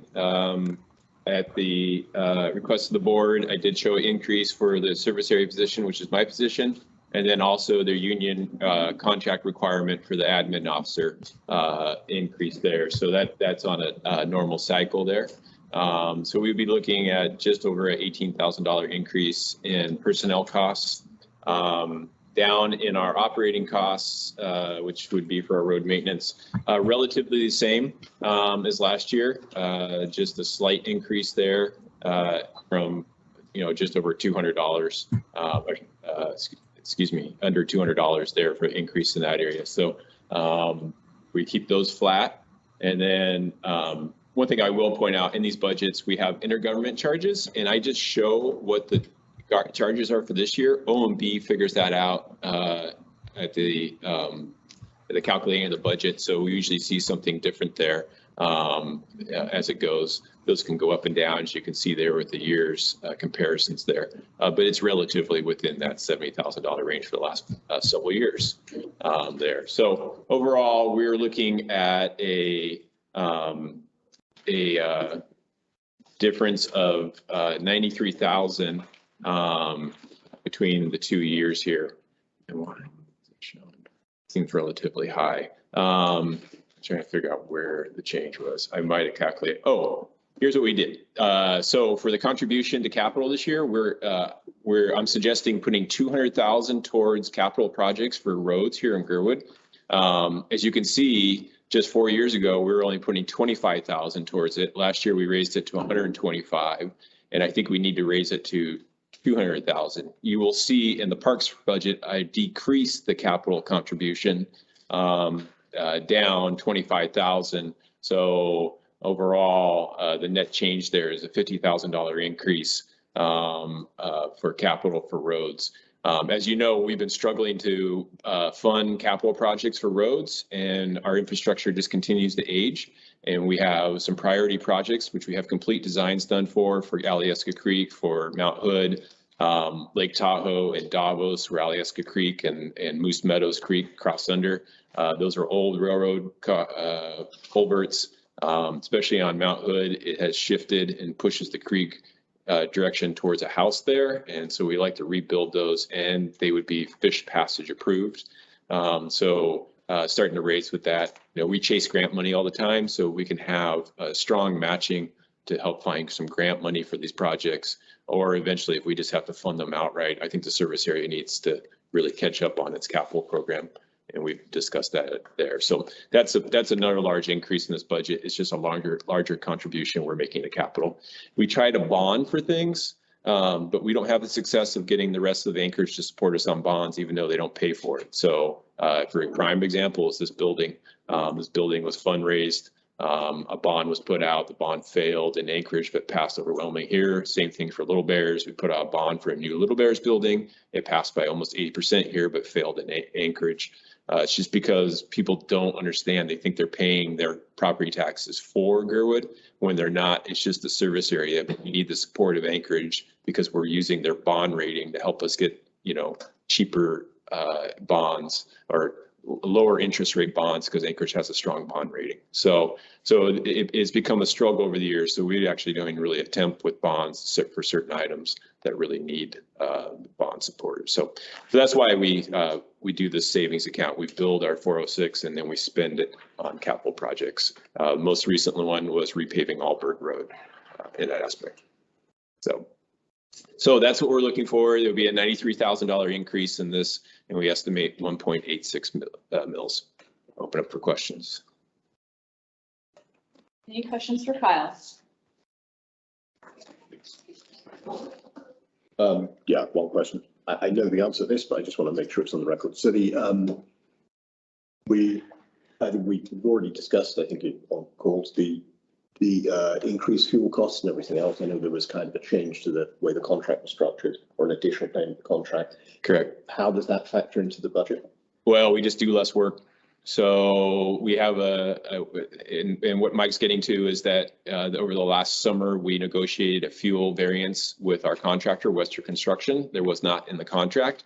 And from the time they signed the contract to the time they did the fuel variance, everything just skyrocketed. So they negotiated that. And so when we do have to pay a fuel variance, which now is, it's estimated by how much they burn per hour versus what the contract was. And I think our baseline is $4.25 an hour.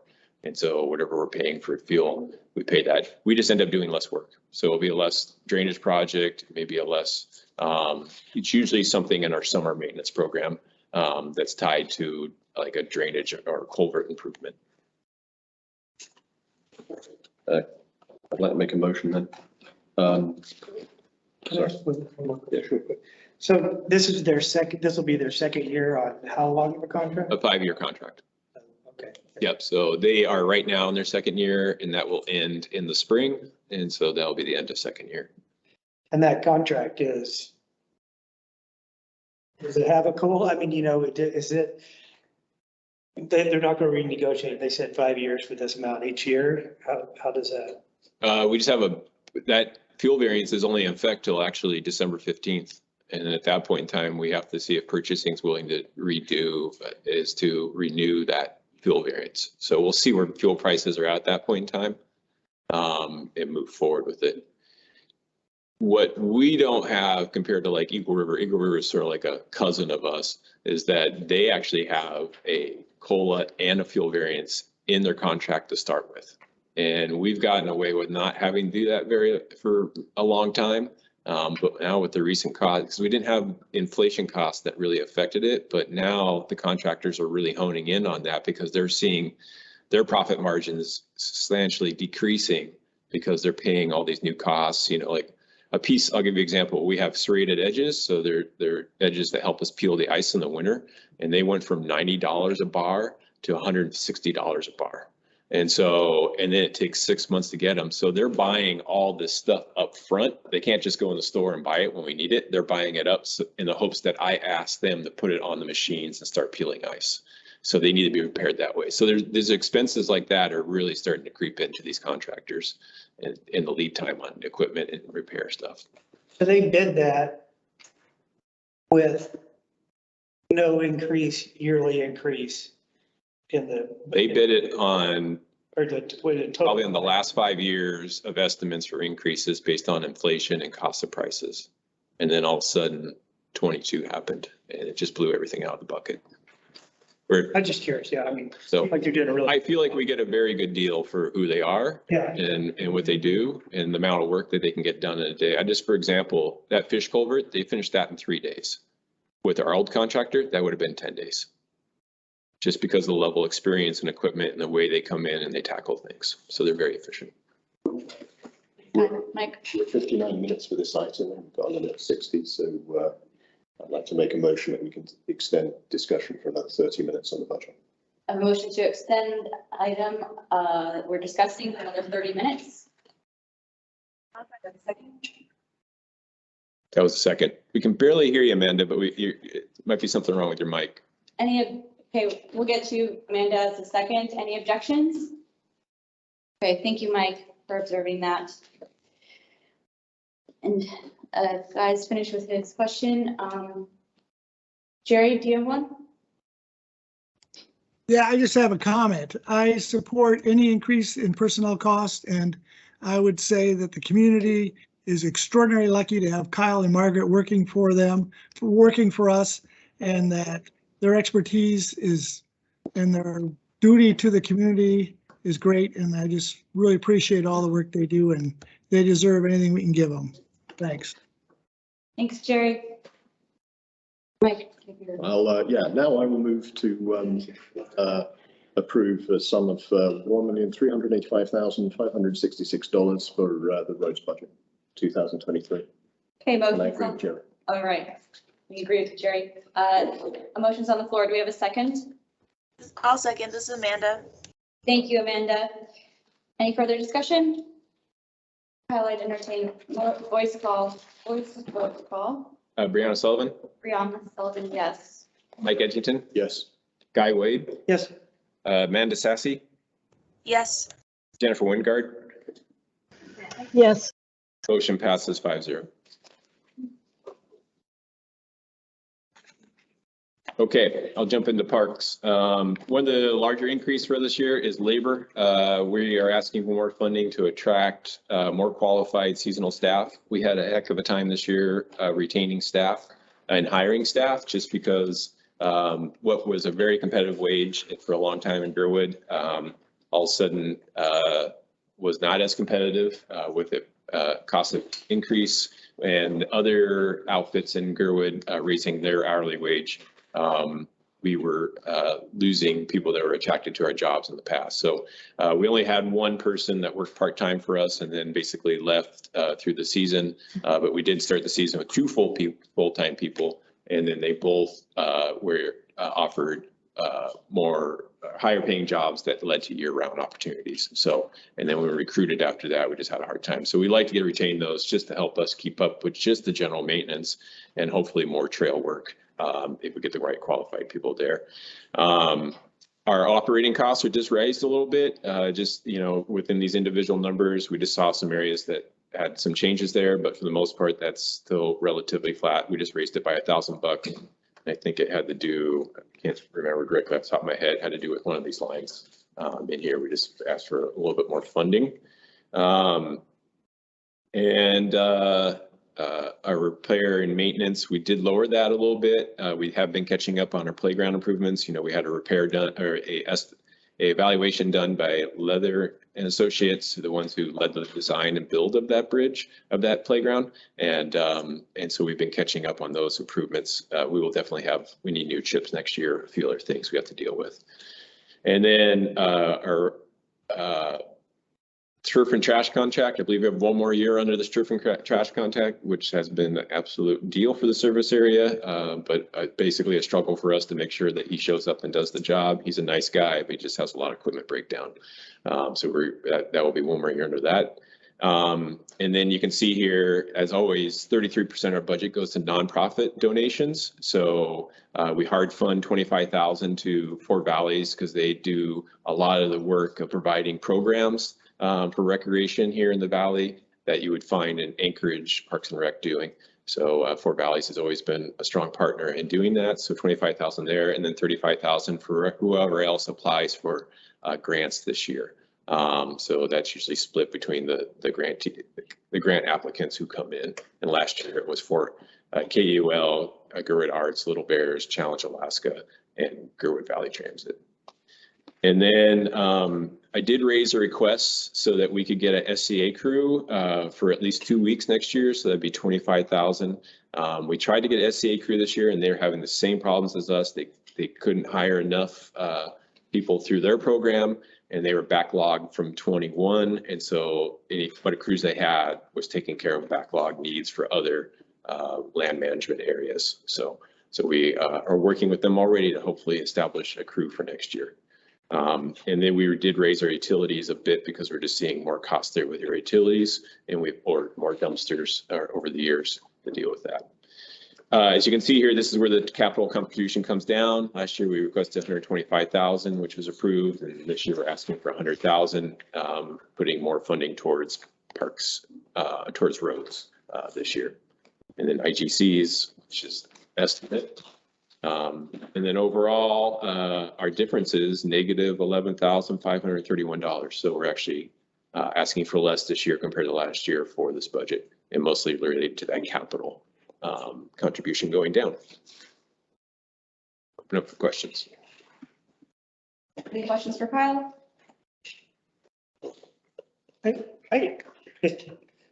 During our last meeting, maybe you had brought this up, but I thought we were at about 300, our budget estimate was 326.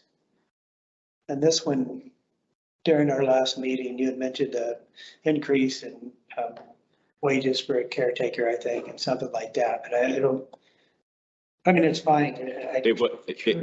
You are right. It was at 326, but like I said, I took the contribution amount down from 125,000 to 100,000, and we applied that to roads. So that's why you see the savings.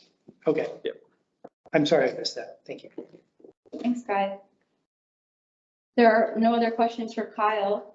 I would need a motion. I will move that we allocate a budget of $301,228 to Gbsa Parks and Recreation.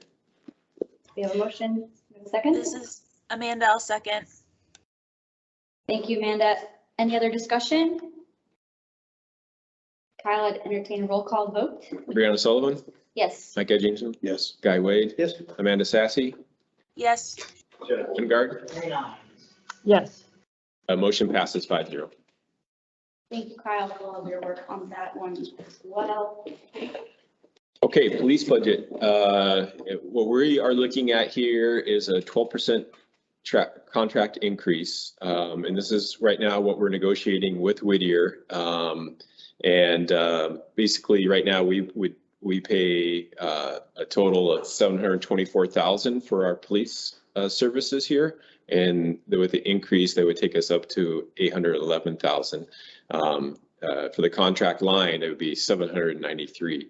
Now, what we have agreed to so far with Whittier is that that number would stay flat for the next 3 years. So there would be no increase after this. So what we'd be removing from the contract, what is currently in there, is a consumer price index increase, which is usually associated with inflation. And we would not have that going forward. So we would know our hard costs with Whittier Police for the next 3 years.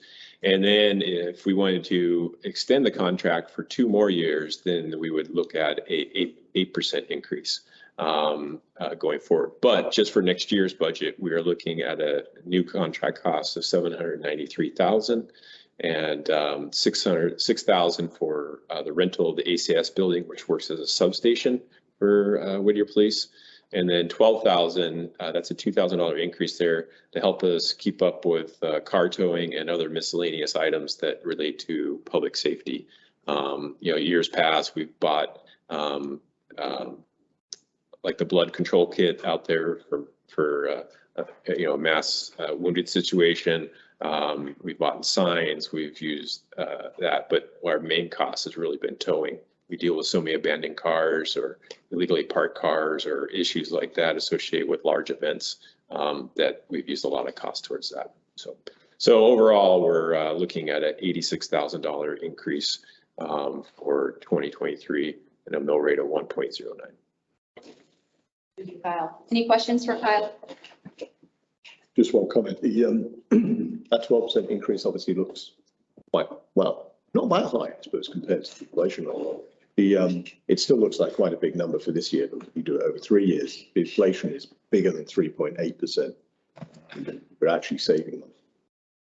So yeah, quite supportive if we end up with that number. And those numbers are mostly tied just with cost of goods for them, and one being their dispatch services out of Cordova, and then fuel costs for the officers. They do a lot of driving between the two communities, and just buying anything from ammunition to uniforms. So. Thank you. Anything else?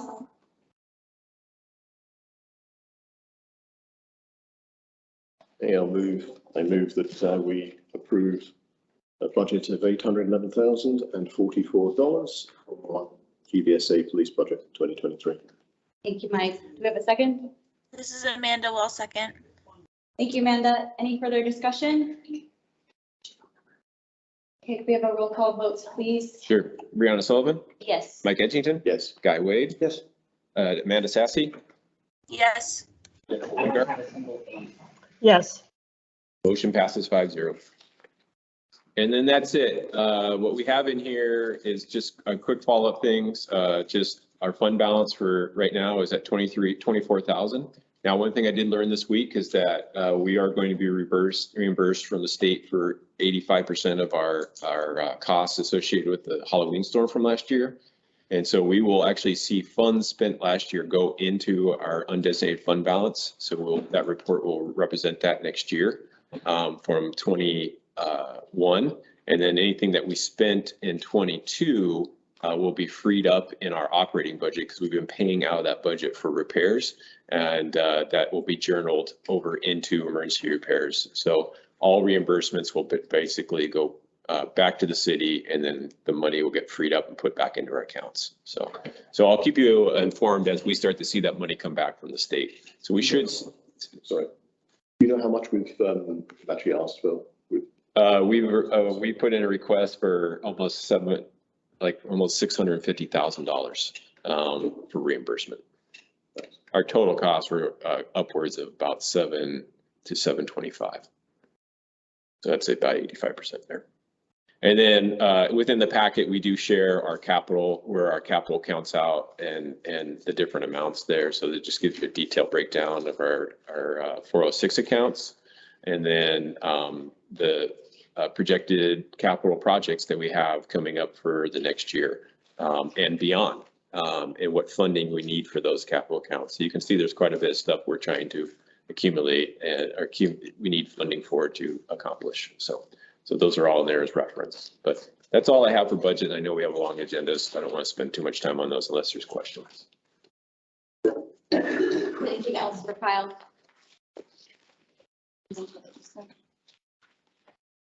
Thank you, Kyle, for all of your incredible work on the entire budget and compiling everything and being so thorough with all the meetings, questions we all have. You're welcome. No problem. Okay. Thanks for being on it, everyone. And in light of the time, we could look at those in the room that are here to speak of items on the agenda, like 16 and then 10 and number 11. But next we have number 6. I would say let's table that. We have no update, so we can table that and move that on. I'm fine with tabling number 6. Number 7. I can give a really quick update on just where we're at. So, yeah, so anyway, I've been tasked with trying to pull this together, reached out to the Alaska Humanities Forum a couple weeks ago and talked to Olivia Frank there. She's the one of the programs coordinator there. And the last week went down to their office and met with her and another person and looked at the resolution that was written in 2020 and particularly about GBOS's commitment to to hold a forum for this. And so they've given us she's come back to me with a couple options of, kind of a one-time thing, getting community members together or facilitating a 4 or 5, week program. And it's not free, but it's pretty inexpensive. And I think having those people that are trained to facilitate this type of forum are essential. So I'll keep you updated, probably see when we finally get our final proposal. We'll see it on in the meeting packet at some time, but that's where we're at for now. Thank you very much, Guy. And I was remiss not to state the item number 7, update on GBOS resolution 2020-11. Any questions for Guy? Okay. Just thank you. Moving on to number 8, update on GBOS request for legal opinion on HLB process of RFP to development agreement for Holton Hills. From my perspective, we have not heard anything that was left with Adam Tromley's desk. And so for the request to be sent to legal, and we have not heard if that's been sent or not. But we do have a new director coming in for that areas that we may bring that up once they get in place. So that's, when is, I know Lance is currently out, Lance Wilbur is out of the office. I think he's back in the office next week, but I didn't see a hard number. I have to look, there's a reply. I have to see what it was. Thanks. Any other questions, comments? Okay, thank you. Is 9 still happening? Yes, 9's still on the agenda here. Okay. And I think Amanda was going to say something. Didn't say it. Okay. Number 9, follow up on Girdwood Highway interchange review and discuss letter to be drafted by GBOS to DOT. Amanda? Thank you. Jennifer and I have been working on a draft letter, and generally I believe that there is not a lot of support for the current design of the interchange. So I would suggest, and maybe this is not for this meeting, but for the next meeting next week, which I won't be able to attend, to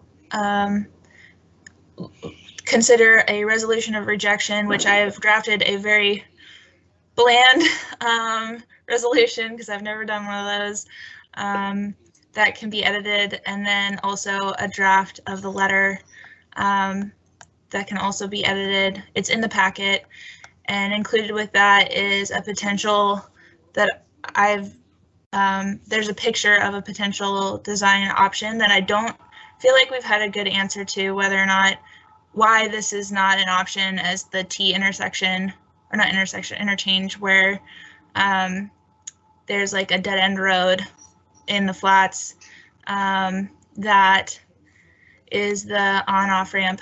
And that's all that I had for that. Thank you, Amanda. On the last statement you had, do you remember what number that that example was on their presentation? The page is number 27 of 178 pages.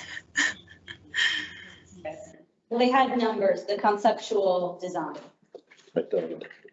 Tight diamond. So it's number 9 and number 11, if we could talk about it right now, or not? Never mind. I don't know. Jennifer.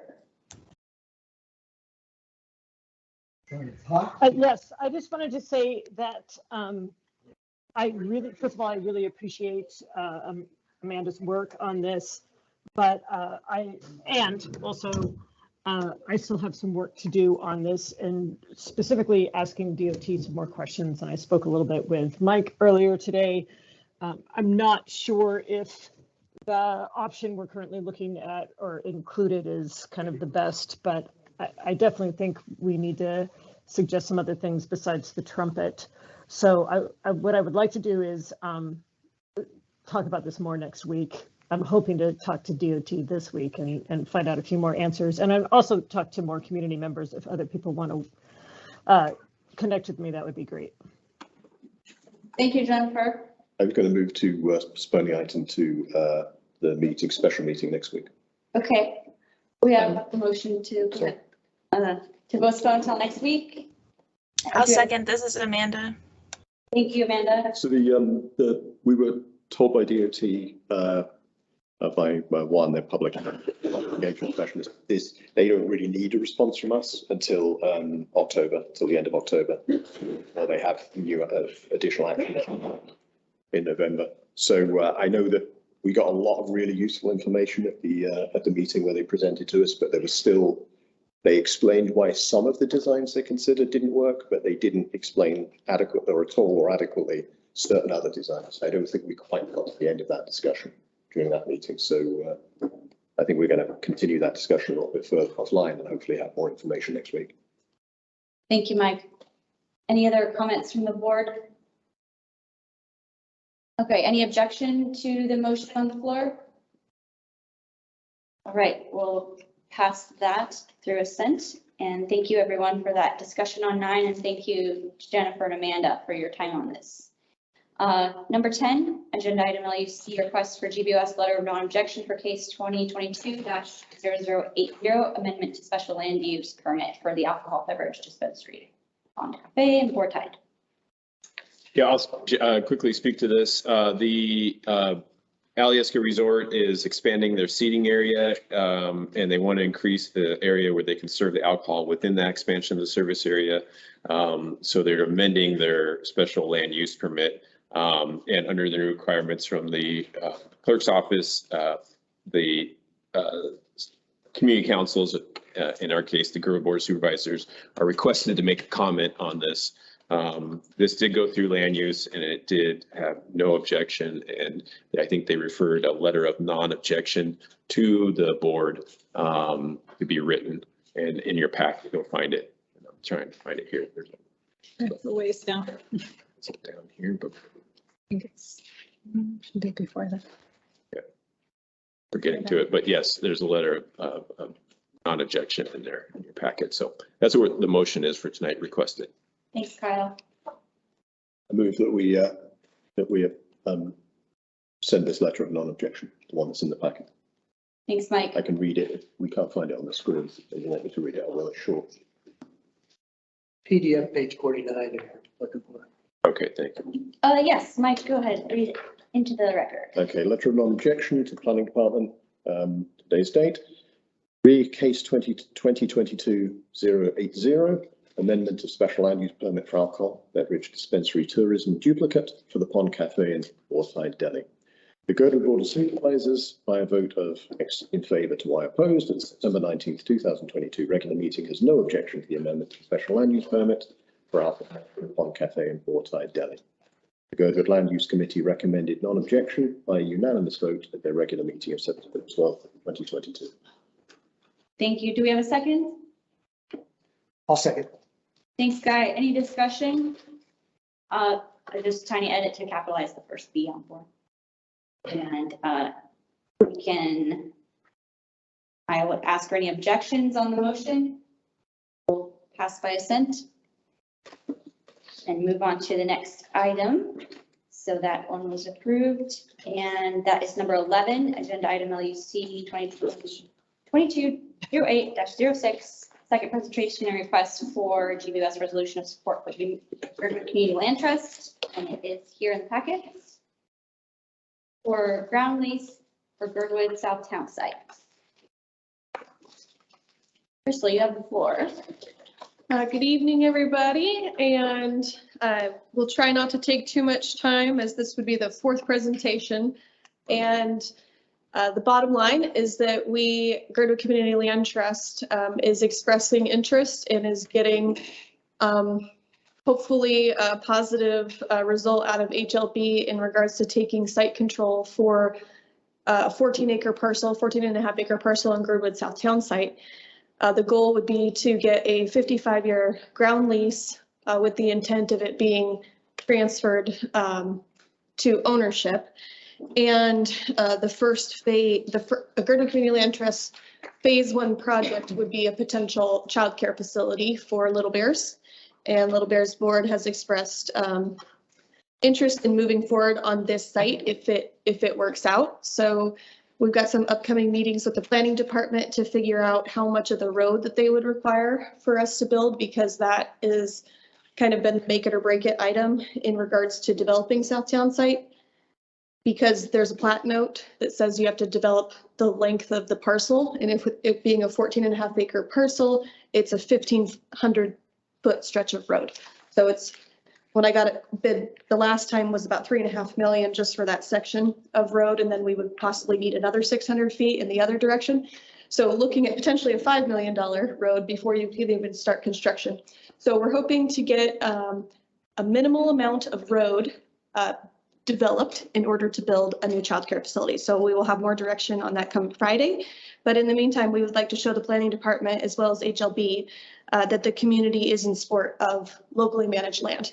And so I worked, I brought the draft resolution last time, amended it with Mike, and now have a new resolution or an updated resolution and hoping to get that passed. So we can express to the HLB board, I plan on speaking at public comment on Thursday, that this is an example of Girdwood being pro-development and wanting development to occur, and for needs that our community has. So I am happy to answer any questions. And any questions from the board for Crystal? I got a quick one. Say, or best, both you guys, Mike, were these edits, and have you read through his edits and agree with? I did. Everything? Yep. Yeah, Mike and I spent, I'm not sure how long on the phone going through each line item.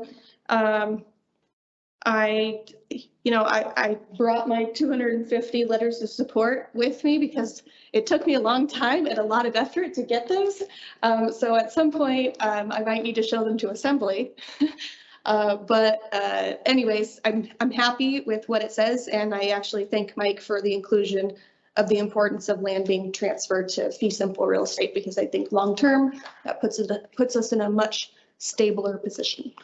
That's the question I was going to ask. Do you, obviously, I think that's important. We think that's important. Do you think what do you see the timescale for? I know it's early days, but what do you think is likely at the moment? Well, we have, for Little Bear's money, we have a matching requirement prior to June of 2024. And I just learned on the ARPA training session that the match cannot come from a federal grant. So that makes it considerably harder to figure out how we're going to get there. So we are open to all possibilities, but I would say the most likely scenario is we build in 2024. Okay. Thank you. This looks great. I think it's really exciting, and thank you for all of your work on this. I know it takes way more than coming to meetings, and thanks, Mike, for working on this as well. Any other comments from the board? And we don't need to read this in. Yes, Margaret. I wanted to recommend, and I apologize, I know that I did receive a copy with the changes all accepted. I don't know why I put this one in instead, but a change I would like to add is the vote from the Land Use Committee, which was 23 in favor, 0 opposed, and 6 abstaining, which if it's in here, I'm not seeing it, just glancing. Yeah, no. Yeah, it should be that, sorry. Just missed that. Thank you, Margaret. We might need an amendment to add that into this. I think version. it could go under as presented. Okay.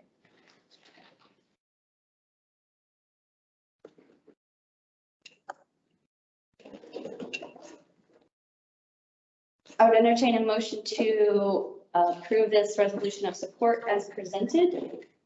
So moved. I'll move to approve. I'll second. This is Amanda. Thank you, thank you. Do we have any objections? Or let's do a roll call for this record. Sure. Kyle? Brianna Sullivan, Yes. Mike Edgington, Yes. Guy Wade, Yes. Amanda Sassy, Yes. Jennifer Wingard. Yes. Motion passes 5-0. Excellent. Great. Thank you. Thank you, guys. And everyone except all 250 people. Thank you. All right, number 12 on the agenda. GBSA staff request for approval of funding for media equipment for a community room for GBR Parks and Rec, 406 account not to exceed $22,000. Yes, so we are requesting the funds to replace our projection system in our screen. They are original from when the building was built in 08, and they're probably older than that as they're probably manufactured in 06 or 07. And they have met their end of life. Actually, that projector does not work anymore because we cannot even buy the bulbs for it. So we got actually quite a bit of time. You know, most technology is a 5 to 8 year lifespan. And we're definitely looking at a solid 14 years on that, going off and on daily. So we would replace that projection system and replace the screen in here, and then upgrade all our inputs to HDMI. Right now, there are VGA connections, and we would use funding from the Girdwood community room or community room account in our 406 account to pay for it. And we'd like to get approval so we can get moving on purchasing and moving it forward. In the pack, it shows the different equipment that we're looking at purchasing and working through. And a lot of this stuff is you have to go through a special distributor to buy it because it's set up that way. So anyways, that's what we're looking at, and I'll open up for questions related to any of this. Thanks, Kyle. I know that I heard community feedback and support, and they hope that it would last another 14 years. We hope so too. The one nice thing about the new projectors is that they're laser. They no longer have the projection bulbs. And so they go from a lifespan, I think this was 10,000 hours to 3,000 hours. And they're much lighter, much brighter and crisp. So even with that, when it was brand new, it was still dull. We had to turn the lights off for it to be seen. We'll be able to project and we'll have a screen like this. So it'll be nicer actually when we run these meetings, we can have a larger presentation screen for material packet and things like that. Anything else? Entertain a motion to approve. Okay, I move that we approve the funding for media equipment for the Girdwood community room from Parks and Recreation 406 account not to exceed 22,000. Thank you, Mike. Do we have a second? I'll second. This is Amanda. Oh, go ahead. Thank you, Guy and Amanda. Any other discussion? Let's do a roll call, Kyle. Sure. Brianna Sullivan? Yes. Mike Edgington? Yes. Guy Wade? Yes. Amanda Sassy? Yes. Jennifer Wingard? Yes. Motion passes 5-0. Okay, next on the agenda is number 13. GFR request for approval of funding for IT equipment from the GBSA Fire Department 406 account. Okay, countdown. I'll make it really quick. These are we have Knox boxes that are old enough that they're not compatible with AFD being able to update them anymore. Knox boxes are a key safe That's how we get into buildings. You'll see outside of multifamily buildings and commercial buildings, a Knox box key. That's basically the key to the building, so we don't have to break down the door to get in. We just release a code, put it in the box, open the box, and that gives us the door key to enter the building versus having to destroy a door to get into a building. So our boxes are old, unfortunately, so old that they can't be updated by AFD. So we have 5 boxes that we need to replace. And then the second part is we have data terminals in the fire equipment, in the fire apparatus. That is for mapping purposes. Those we got second hand, that they were ripped out of AFD when they put new ones in, and we got the old ones, which we put in our rigs, but now those old ones are not compatible with the CAD data or the 911 data so that tells us where to go and the incident information. So we need to replace those because they're not going to be able to work with the next generation of CAD upgrade. Chief, one thing I forgot to ask, do you have a not to exceed amount? I think we will be under 16,000. 16, so to exceed. Okay, thanks. Thank you, Chief. Any questions for Chief Weston? I have a question for Kyle. Go ahead. Do we know what the balance will be if it was to be at that 16,000? Yeah, quickly, right now we have encumbered 210,000 for the, I got right here. We have encumbered 210,000 for the new command vehicles. And so we do have a contribution coming in this year of about 150,000. So even without the contribution and we encumbered this, we would probably still have 205,000 in the count that's available. And like I said, there's a contribution coming from 22 that's going to take us back up over 350,000. So there's plenty of funding in there for it. Great, thank you so much. Anything else you got? I'll make a motion. Okay. Move that we approve the funding for IT equipment from the GVSA Fire Department 406 account not to exceed $16,000. Thank you, Mike. Do we have a second? I'll second. Thank you, guys. Any other discussion? Okay, Kyle, you ready for roll call? Brianna Sullivan, Yes. Mike Edgington, Yes. Guy Wade, Yes. Amanda Sassy, Yes. Jennifer Wingard. Yes. Motion passes 5-0. Thank you. Thank you, everyone. If I may, could I entertain a motion to move number 16 to address next on the agenda? Yeah, let's move item 16 to take that up next. Take that up next. Do we have a second? I'll second that, it's Amanda. Amanda, any objections? Okay, we'll take friendly community members that have been waiting so patiently for a discussion vote, proposed resolution of support regarding APL Garrett Library Manager position. So Jennifer, your name's on this, and we have guests in the room. So I think that my name is on this as a absolute fanatic about the library, and because my family would not have survived COVID without not only that library, but the incredible expertise of the librarians. But I would like to pass it to the people in the room to speak to it unless they need me to speak to it. Okay, thank you, Jennifer. You have the floor. I'm Terry Mercurio. I'm co-chair of the Parish Library and Meeting Room Boosters. And it was brought to our attention that the librarian and branch manager position would be downgraded here in Garish. And we strongly oppose this move. All the other branch libraries at Muldoon, Mountain View, Eagle River, all have a qualified professional librarian, which those librarians hold a master's in library science. And taking into consideration our geographic location, our isolation from other libraries, we strongly we're earnest in our desire for a professional librarian. So we're seeking the support of GBOS in this resolution. Yes.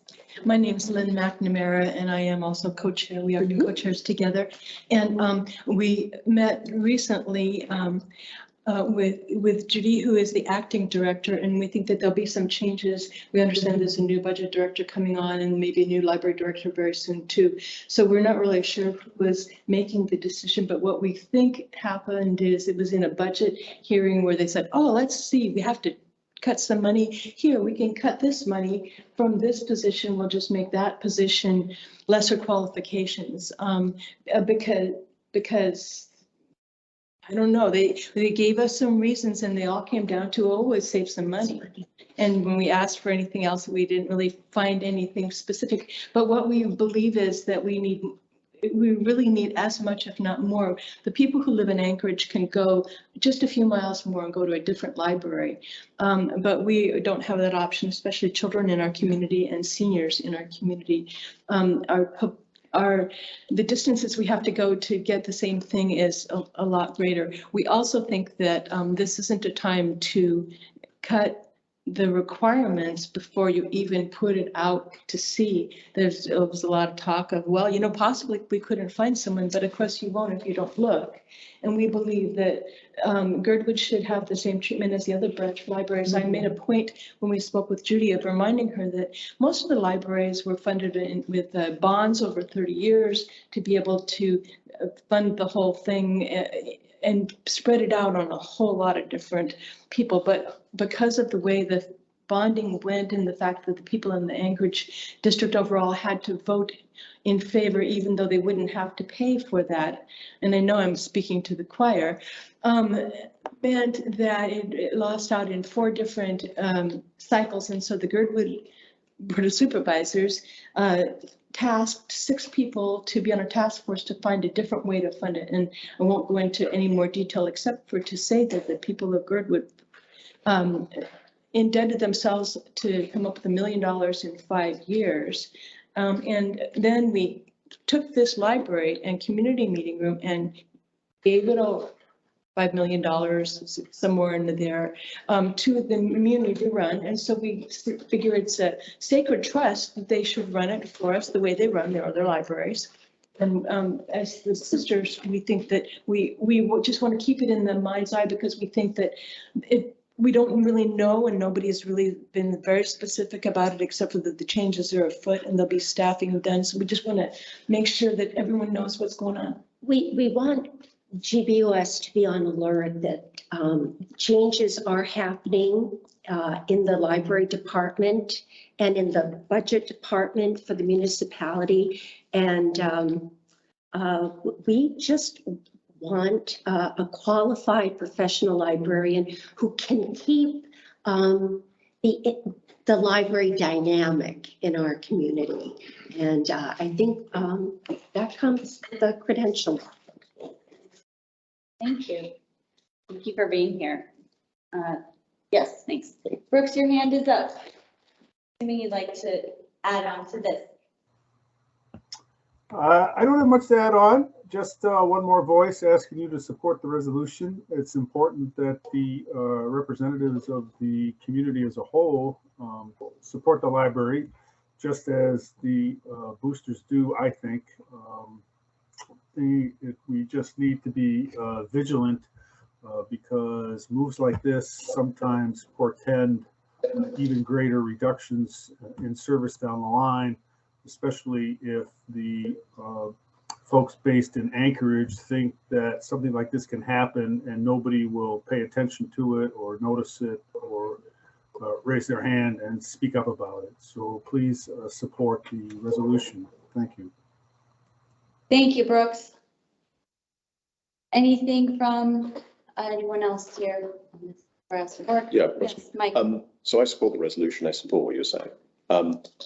I read the letter from the deputy director of the library, and they made a point that in the past, some of the branch librarians here have not had a master's degree.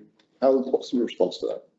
I can answer, I can answer that. When we looked to build the library, one of the 6 people who was on the committee to raise the money was Denise Halliday Dargan, who started at the library. When the school was built, originally the original school in the site that it's in, there was pressure from some people in Anchorage and foundations and library supporters to at least have one room in that school be for a public library, and that's where Denise started. And so she had already been the librarian here for 26 years, I'm pretty sure, at the moment when the library, this library opened up. And we had a choice that actually the standards were for the library system at that time that there would be 2 certified librarians in each library, one being the head librarian and the other one be the children's librarian, more doing programs and things like that. But at the time, we also, we were very aware that we didn't want to just say, and by the way, Denise, you don't qualify. It didn't make sense, and it wasn't right, and it wasn't real, and it wasn't our community. And so that's who she grew with a small library and came to bloom with this. But now we're a growing community, we're an established library, and we want to, I'm concerned about the vitality of the library. And I think a professional librarian would bring that commitment to the job. Thank you. Great. I was going to say one more thing is that I am a retired school librarian, and I feel as though in every profession, when you go to school for something, you learn things that you think, oh, I wonder when I'll use that. And there's very few people in any profession who could say, oh yeah, those people know that. I know what they know, because you don't even know what you don't know. And I won't say that, that's a reason to hire someone. I would say that it's a matter of equity for Girdwood.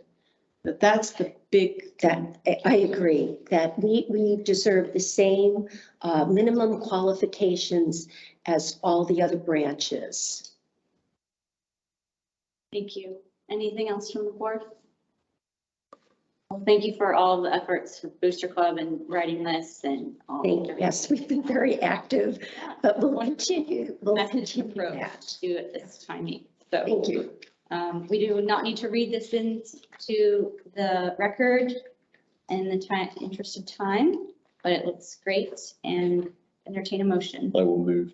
We approve this resolution of support as written. We have a second.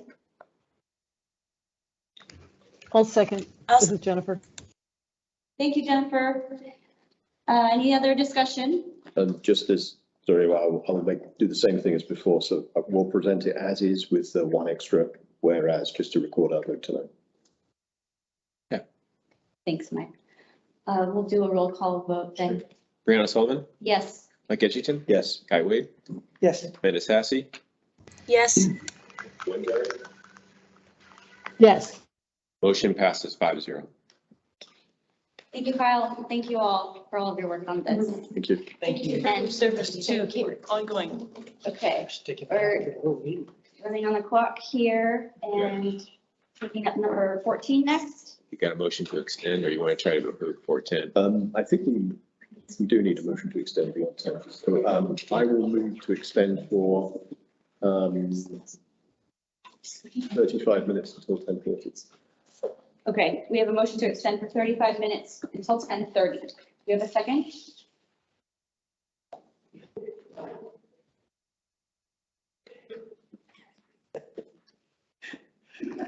A second. Yeah, I think. Motion dies for that.